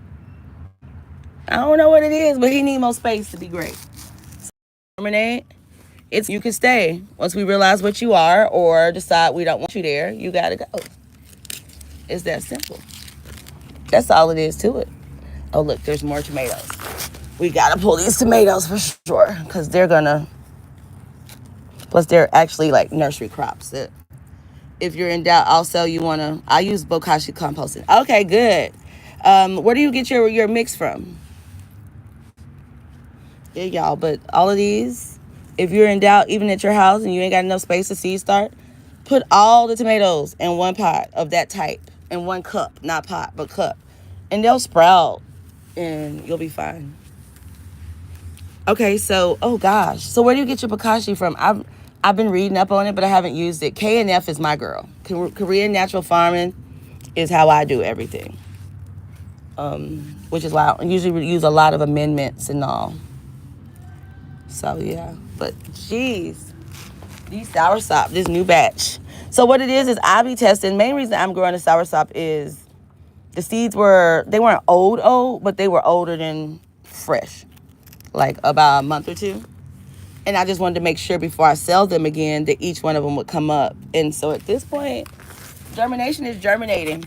That way I know when people say, oh, it didn't grow. I'm like, no, I definitely confirm my stuff. Look at that. When the ones hiding like right under the trees, they are living their best life, the soursop. Okay. So that is plantain, which is medicine. It's good for itching and things of that nature, but it is a medicine. Woo. And I want to move this red vein sorrel too because it's not getting no sun, as is this right here. Actually, you know what we're going to do? We're going to remove these again. We'll have to figure out where we're going to put these two because they've done exceptionally well.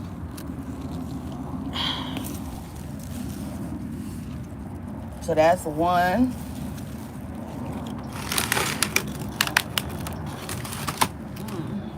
And then that other one we moved for the same reason.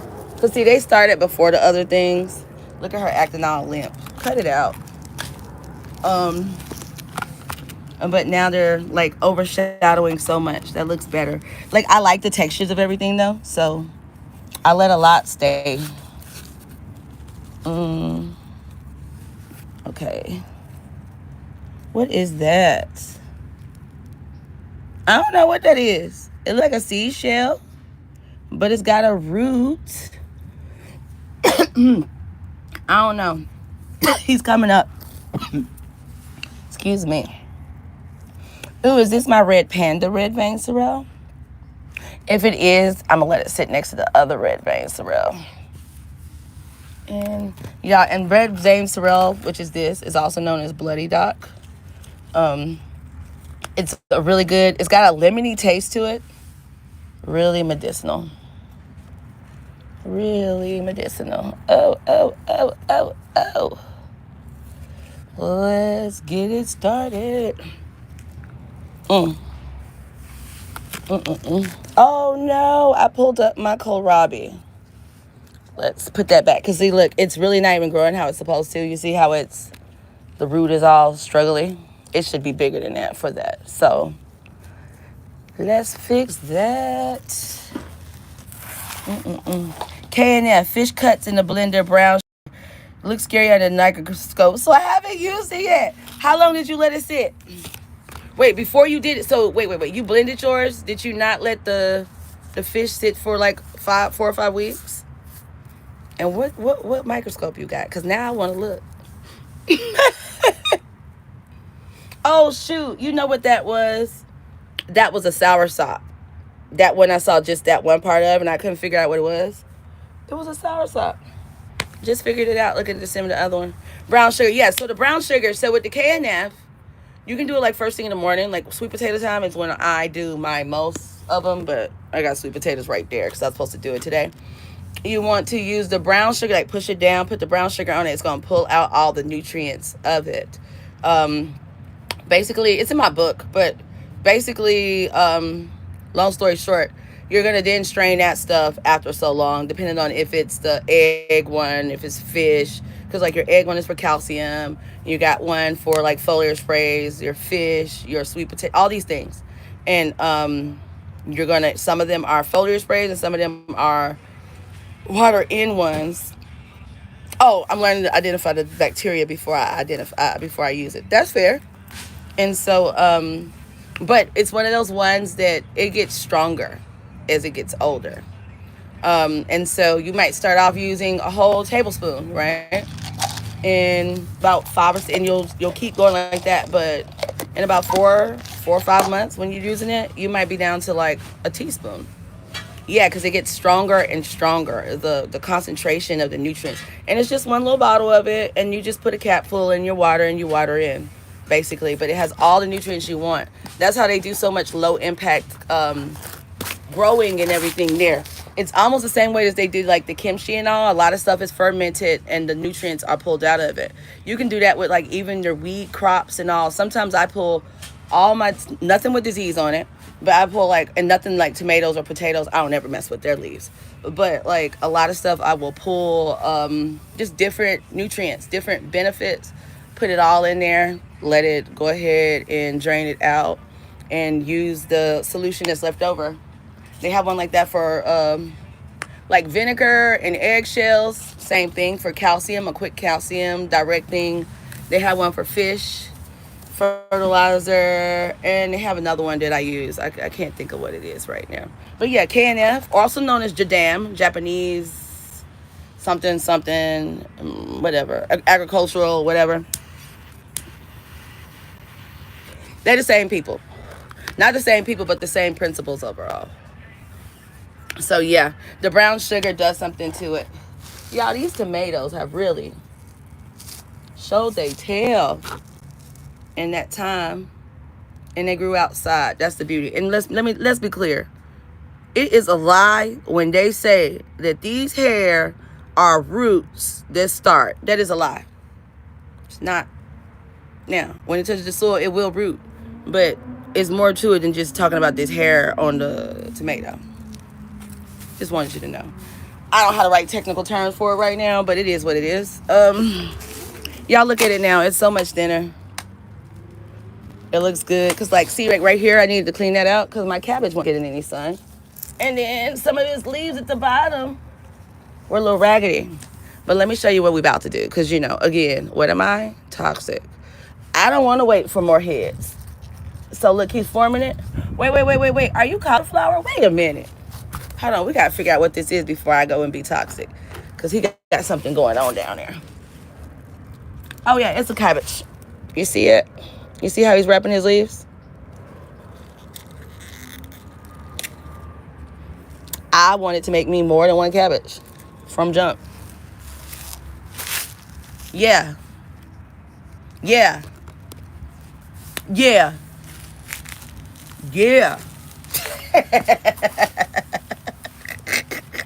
So I took the middle of it And if you see me show you how I extend my harvest of my cabbage, even after I harvest the first head of cabbage, usually I leave the stem there, and then tons of more cabbage grow because it looks like baby Brussels sprouts at first, and then it goes back into cabbage, and you can get more heads of the cabbage that way. So why not? Yeah, I gotta figure out what this is. Maybe this is cilantro. Does anybody know what this is? Is it yarrow? Yeah, I don't know. I be throwing seeds.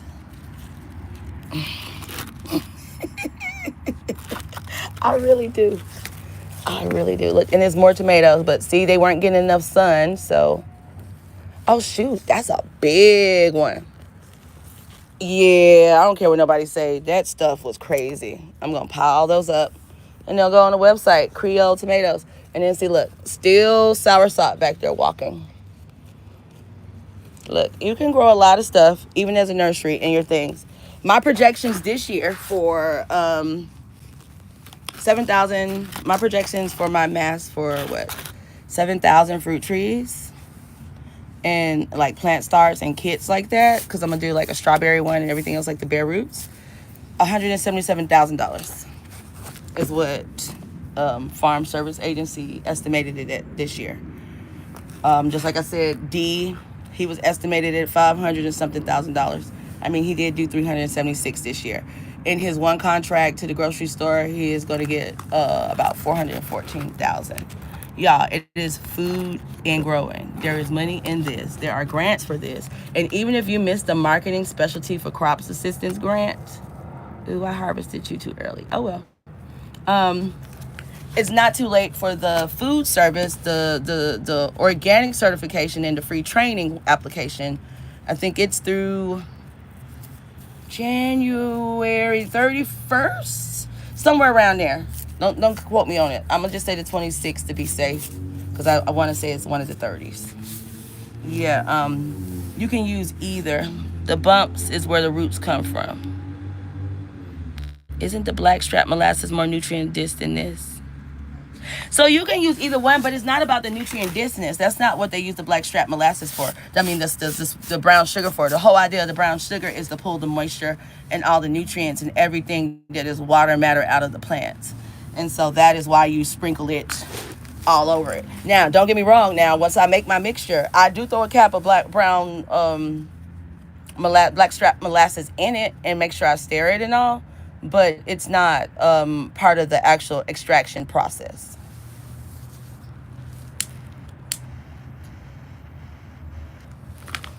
Okay, let's see. You guys are teaching and learning, and we all out here sharing information. I appreciate y'all. I really do. And I hope other people come and find it beneficial, and hopefully me reading it out loud, because I don't know. Do comments show on lives after the live is over for people to have context? Does anybody know? I've only did one other live, really. I mean, it says I've done like 4 or 5, but I didn't. I did not. I might have turned them on, but that was it. So, yes. So, what is your go-to feeding your mama? Not your mama. I'm sorry. We got your mama garden out of the house, too, one of my friends. What is your go-to fertilizer? And what about you growing out the box? And how about you? Where did you go? Broke Farmer. Who all is here? Let's see who's here. Does it tell me who's here? No, it just tells me it's 4 people here. Look. Yeah, I be trying.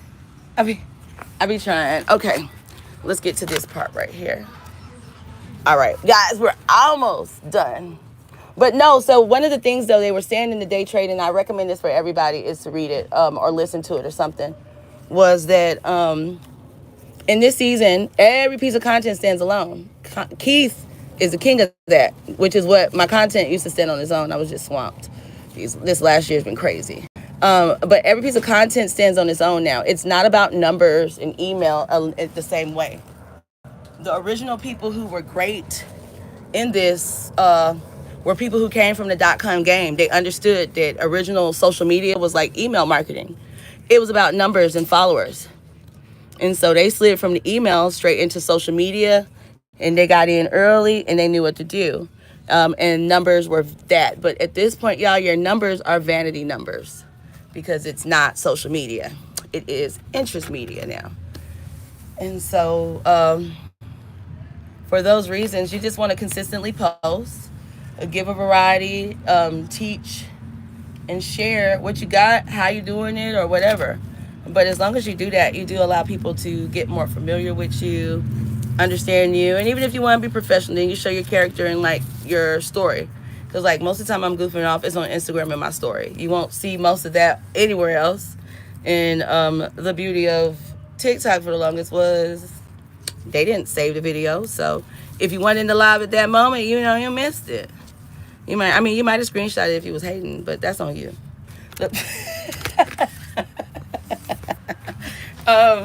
And so yes, but y'all, it's the really the easiest time ever in history to make money, especially online. And I'm going for it. Especially at our age group. There's not many of us putting ourselves out there in front of a camera from this space. And I want you to know, since COVID, every year there's been at least 22 new million growers added. Every year.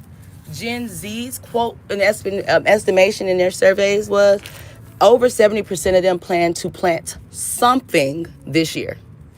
That's a major number. A few years ago, that was unfathomable. Hell, some of us wasn't even in it a few years ago. So just imagine. And people like Keith and Broke Farmer with your citrus and all. You up there in Ohio, mama. All of y'all, every one of those perspectives, every one of those lessons, every one of those shared knowledges like you guys are doing matters. And so I want to read y'all names out loud so people can follow y'all too. And so we got Growing Out of the Box here. He is out of, I want to say Metro Atlanta.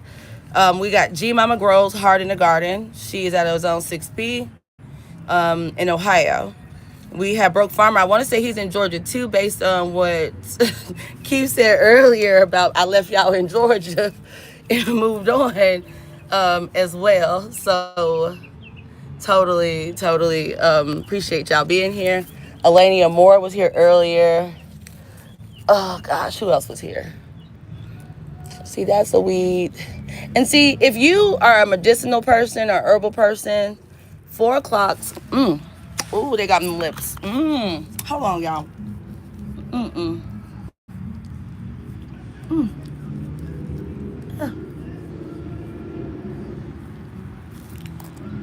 Oh, that's so much better. But 4 o'clocks, aka what's the other name for them? I can't think of the name for them, but they are medicinal as well. But they are also an invasive ass plant that will take over your garden if you allow it. Can y'all hear the church music? We got a church on each side of us. But yo, it's looking really good over here now. Still thick. Still lots of harvest and still more coming because, you know, I'm always throwing more seeds. But it really is. Let me get that tomato. Yeah, I threw tomatoes so many places. I'm going to just label them mystery tomatoes and sell them like that. Who knows what you'll get. And always, I'm topping my garlic and even my green onions. I have lots of garlic again for the badass animals, the pests. But I'm always topping my garlic. 1 for the odor, 2 for the medicinals, but also to redirect the energy to focus on the tuber. Because I want a big one. Let's see. And I'm hoping, just hoping, because I did not chill mine. I have enough cold days to bulb it out in South Florida. I doubt I will, but hey, you know, a girl can dream. I probably will never be one to consistently like cold stratify or put my garlic in the fridge to trick it into thinking it's cold outside. I'm just not gonna do it. Welcome to our check. Oh, Broketown, Georgia. Oh, okay. Is that a real town? Is that a real town? Oh, look. I ain't even trying to be funny. I'm serious. All right, we're going to take one of these too. I know this is a different banana tomato from the other ones, but hey. Clearly, this is where I took that other cutting from. You see how it's already hardened off and threw out more. Tomatoes are very resilient. And again, we ain't killing ourselves growing anything. Everything grows where it's at in the ground, and then we'll come in and maybe fix some things. So overall, we look so much better. Okay, yeah, because then I can throw my seeds, put my feed in, do my neem oil and all. Oh, nice. So if it is a town, that's what's up. I love it. And if not, if it's a region, I love that too. Yes. Ooh, what's going on with you? You see how it's so dry right there? Like the water just ain't been hitting it. That comfrey look hurt, but I might have stepped on it and just don't remember. Listen, I'ma always be honest with y'all. Okay. Look at these red cells. These were the first thing that come up. They came up like 2 or 3 months ago. 2 months. I think I planted these in October. So they're about at the end of their course. This comfrey just thinks it's grown. Let's just take all of these leaves and let him restart because he looked like he's fighting for his life. And look at the arugula. The arugula looks great. Yeah, I definitely stepped on something over here. Okay. Yeah, y'all, but that's it. Let's see. Broke down Georgia. No. Okay, what did the other one say? Welcome to the chat. Guard your privacy and be able to. Oh. Okay, well, welcome to the chat, y'all. Make sure you guard your privacy. And yada, yada, yada. Whatever else is it. Okay. All right. This looks way better. Hold up. See, and this is the other reason why you go from different angles. You see all those new seeds starting from other stuff I've dropped. So we just clean up what we can. Look at this celery. That celery looks amazing. This one too. I want to say that is my Chinese. Nope, that's not my Chinese. Is that my Chinese pink celery? No.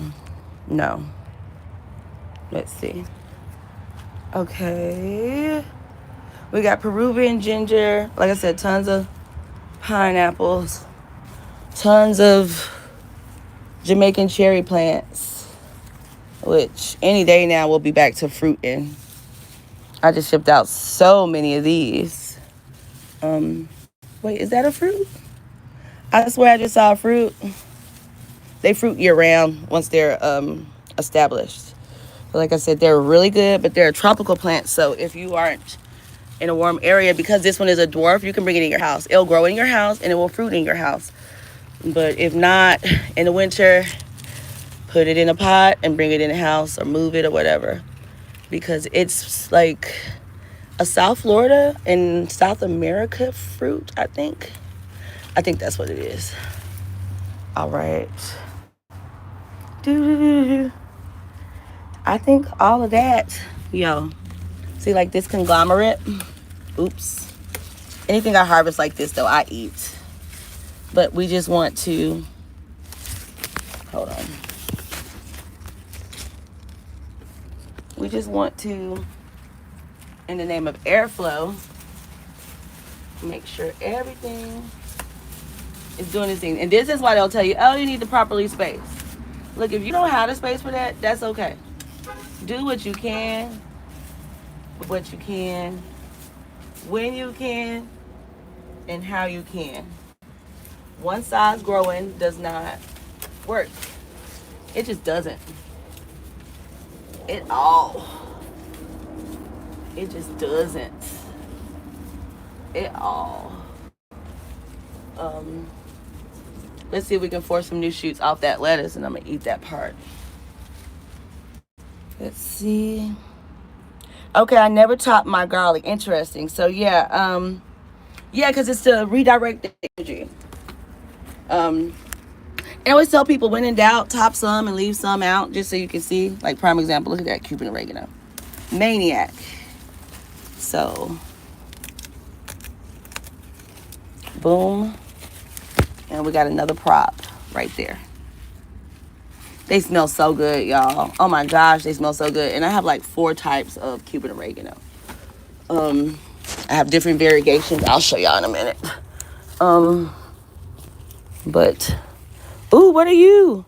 Oh, that is the edible hibiscus. That's the King's Kobo or King's whatever, the Lobo. I can't think of what his name is right now. But it's like a hibiscus family. Edible leaves, like a spinach alternative. Yeah. Some more. And let's see. And yeah, the other thing I did over here, because this bed does not have a gutter.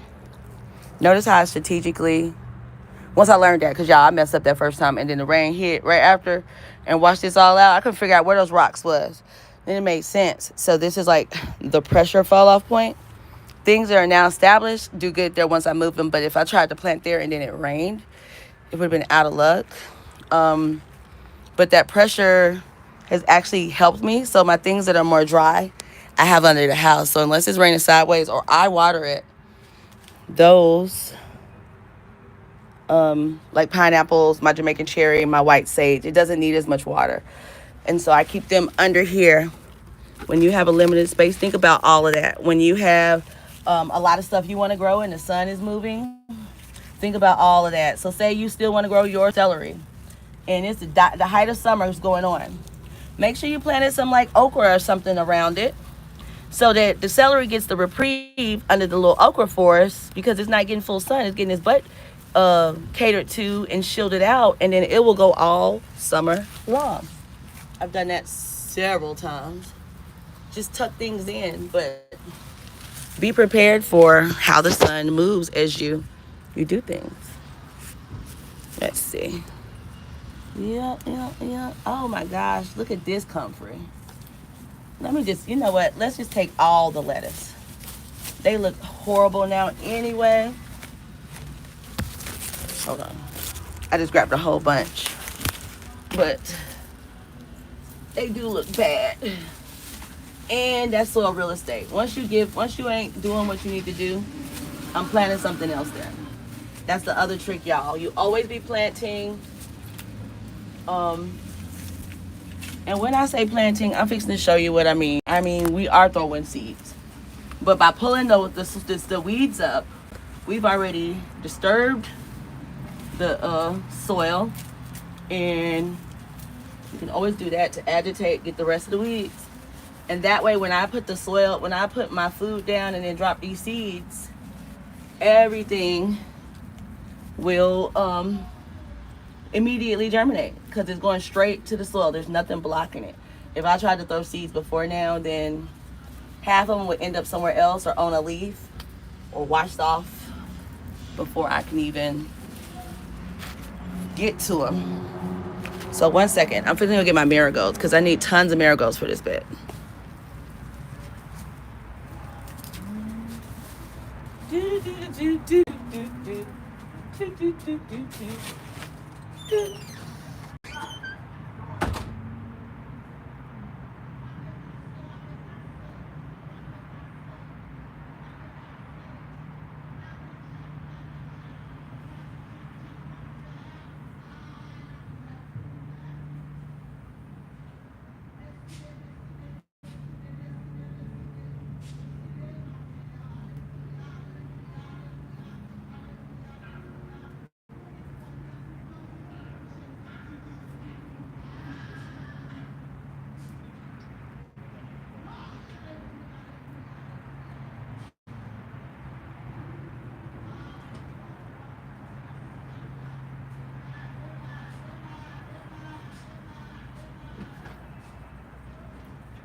Okay.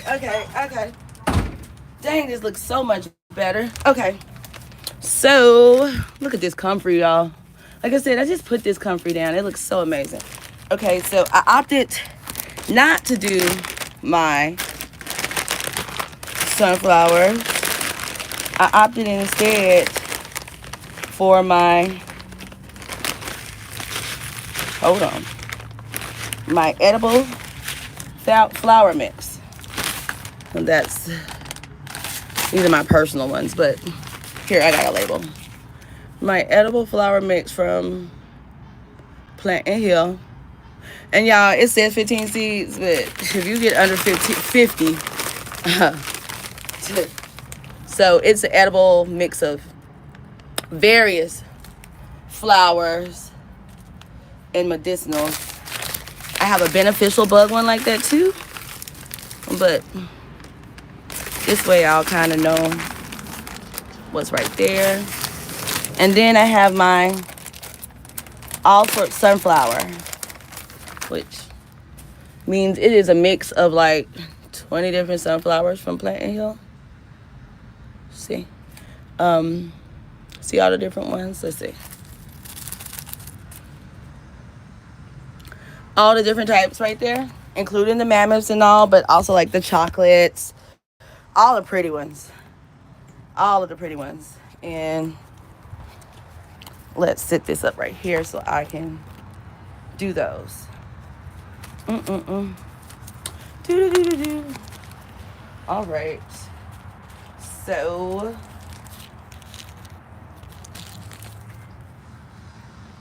those. Now these, I will tell you, they say you plant it twice as deep as it is wide or whatever. I don't know about that. I do an inch though. I'll definitely do an inch though.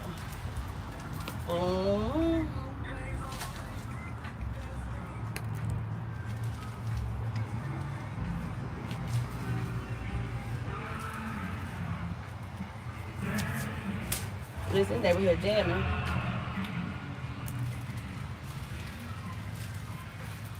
My heart. Okay.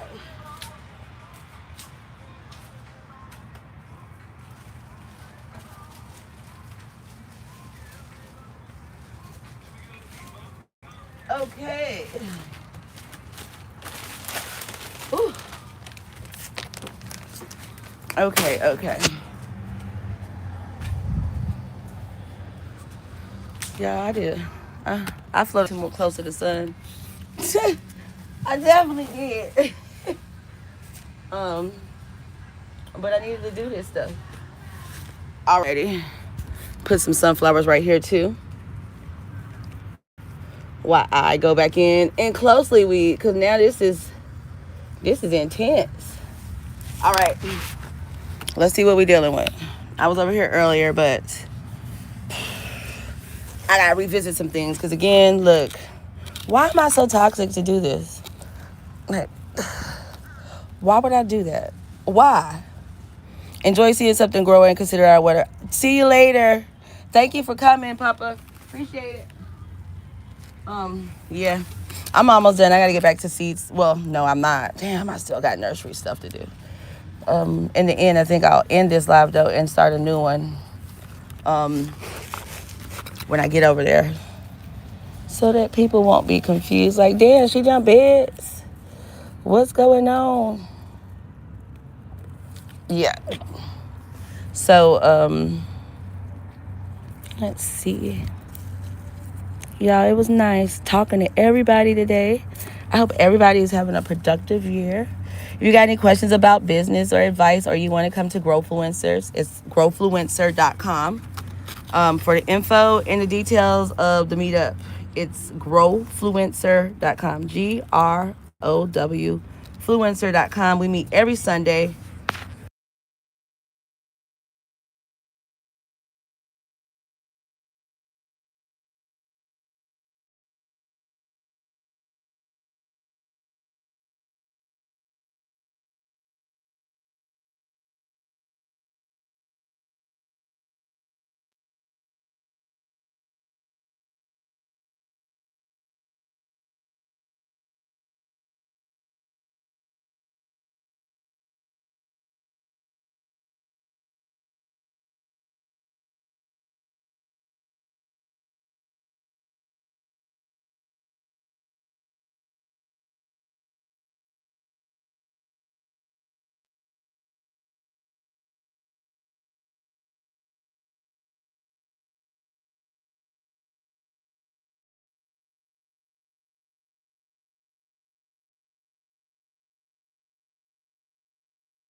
I'm muted. I've been muted. How long I been muted? How long I been muted? I told him bye and all. Did y'all hear me say bye? Am I back? I'm really horrible at this. It's okay though, I'm trying. Dang, I'm sorry. So I'll go back. So Growthfluencers is another place that you can link up with me. In the last 16 months, not even a year, last 16 months, we've done $700,000 as a group. Yes, as a group. And so we're clear this group is other people. Like, let me start off with what Growthfluencers is, I guess. Growthfluencers is, like I said, something that came to mind for me from having to pull all my resources from all these different places that I'm on platforms, and people ask questions, or I want to just share information of all these other things that are not always ag related. And so, sorry, pulling weed still. And so I started Growthfluencers. We own growthfluencer.com. It will have better information for you. But we meet every Sunday from 7:15 Eastern Standard Time to 8:15 Eastern Standard Time, hard stop. People pop in and out. Elania, who was here earlier, she was one of our original Growthfluencers. Baby got what she needed. Went on, got them grants from the USDA and all the rest of that jazz. And they've been growing ever since. She's their hoop house about to be built and all. Like, yo. People like Derek, who was working at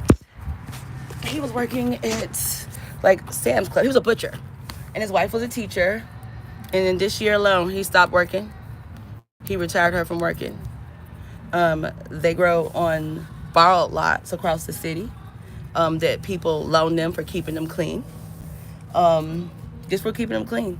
They, like I said, did $375,000 this year farming in people's front yards on plots. Because they were selling straight to the food bank. Contracts over farmers markets every time. Farmers markets, I hate to say it, is just a hit and a miss.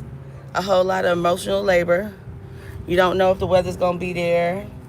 You don't know nothing. But at least you know when you give it to the food bank, right? That everybody's going to get it. Everybody who really needs to get it is going to get it. Because, I mean, most people at the farmers market are really 9 times out of 10 more affluent unless it's like a SNAP or EBT farmers market. So, this year his business is estimated at over $500,000 on other people's land, y'all, growing food. Plus, he's gotten several store contracts. He is now growing microgreens for restaurants and everything else. Y'all, it's stupendous what you can do in a year if you put your mind to it. But as I said, Growthfluencers started off that way, and we help you grow in all aspects of life. It's not just agriculture. Let's say you just want to help with a business plan, a resume, to write any kind of grant. Hell, if you just want to be a better mom and drink more water, we got you. Like, it's just what it is, and it's so impressive to see how well everybody is doing just from, just a little bit of sharing the network and the knowledge that we get when we each go to our different states, our different USDA offices, our different backgrounds. Because, like, one of the other most active ones, really dope woman, super knowledgeable, and a top exec. And I mean a top. And I don't mean Fortune 500. And so it's a bomb community of investors and growers and new people and family and everything that, we just pull these resources. I'm so excited to see what we do this year. Nice, Broke Farmer. You have a good one. Yeah, I'm so excited. And since my crew has all about left, I'm going to put on my book in 2 seconds and keep growing. Unless you're still here. I don't know if Mama's still here. Even if not, my autistic self, I think I've talked out my whole thought process. Look at the mint. The mint is given. The roux smells amazing. The tomatoes are tomatoing like no other. And now it is time to just clean up things. Because again, like I said, I don't like stuff touching the ground. I don't want any extra competition from certain weeds. And that one weed I got tons of. Let's see.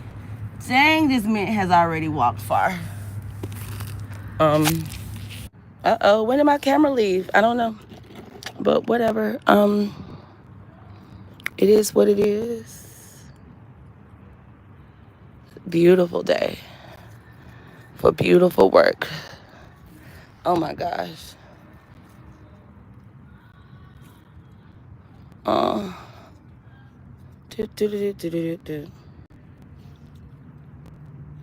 And this is how I organize chaos garden. My girl is mad at me. Let's remove some of her leaves. Let's see if that help her. Or is she done? She might be done, and that's okay too. But oh my gosh, that looks so much better down here. I like being able to see the ground because who wants to worry about pests?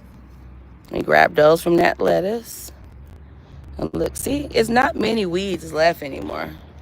Like in normal, like overall, other than one or two types. Like this is like some of the first grass I pulled, which is a good thing because that means my systematic weeding every few weeks is really working.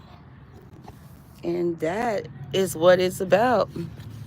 Okay, let's move that. See, you see what I'm saying? Sometimes you gotta organize your plants. You gotta get them in formation. Hold on, is my camera dirty? It's giving dirty. Okay, that's better. Yeah, it was giving dirty. Okay, look at the dwarf Siberian kale now. You good. You need to sit back there.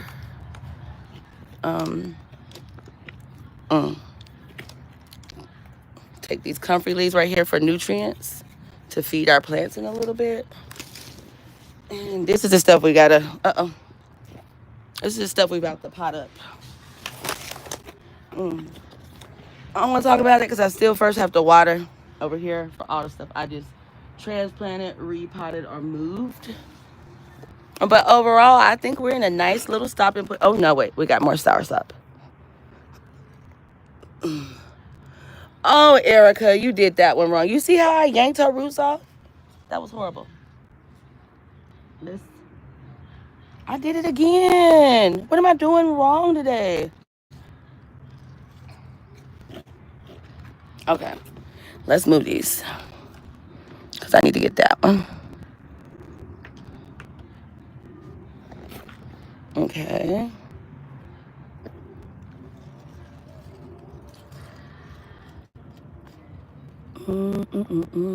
Look at that taproot. That's why I had to get her. She's going to get too established and then be mad at me. Look at that soil, though. Y'all, that's some nice soil. Sure is. And, of course, we're going to take these soursop seeds, plant them back so that they can get a chance to germinate. Maybe in less competition. Hold on, y'all. Sorry, y'all. You know, it's Sunday in a black neighborhood. Church is beating down the block, baby. The music is musicking. Ooh, these, y'all, everything looks so amazing, though. I don't hate nothing that has happened today. Everything looks good. Remember, we topped that cabbage to see if we can get more than one head. Okay, that comfrey. Yeah, we got way more comfrey than I realized I planted. I never realized I planted that many. Okay, now let's go back to these. First things we're gonna do is transplant some of these tomatoes. I'm gonna move these out of here too. So remember I told you, these Cuban oregano, see how fast they root? This is like my little propagation pot. They root fast. Look at that tomato. Already got some skin in the game. Anything like that is going to get potted up. Anything else that needs to be potted or put somewhere else, I'm going to just sit them to the side right there. Okay, let me put this higher for y'all. There we go. So I just prop. Is that a new prop or an old prop? Let's see. That's a new one. Is that a new prop or an old prop? That's a new one too. See, I just ripped the roots off of it on accident.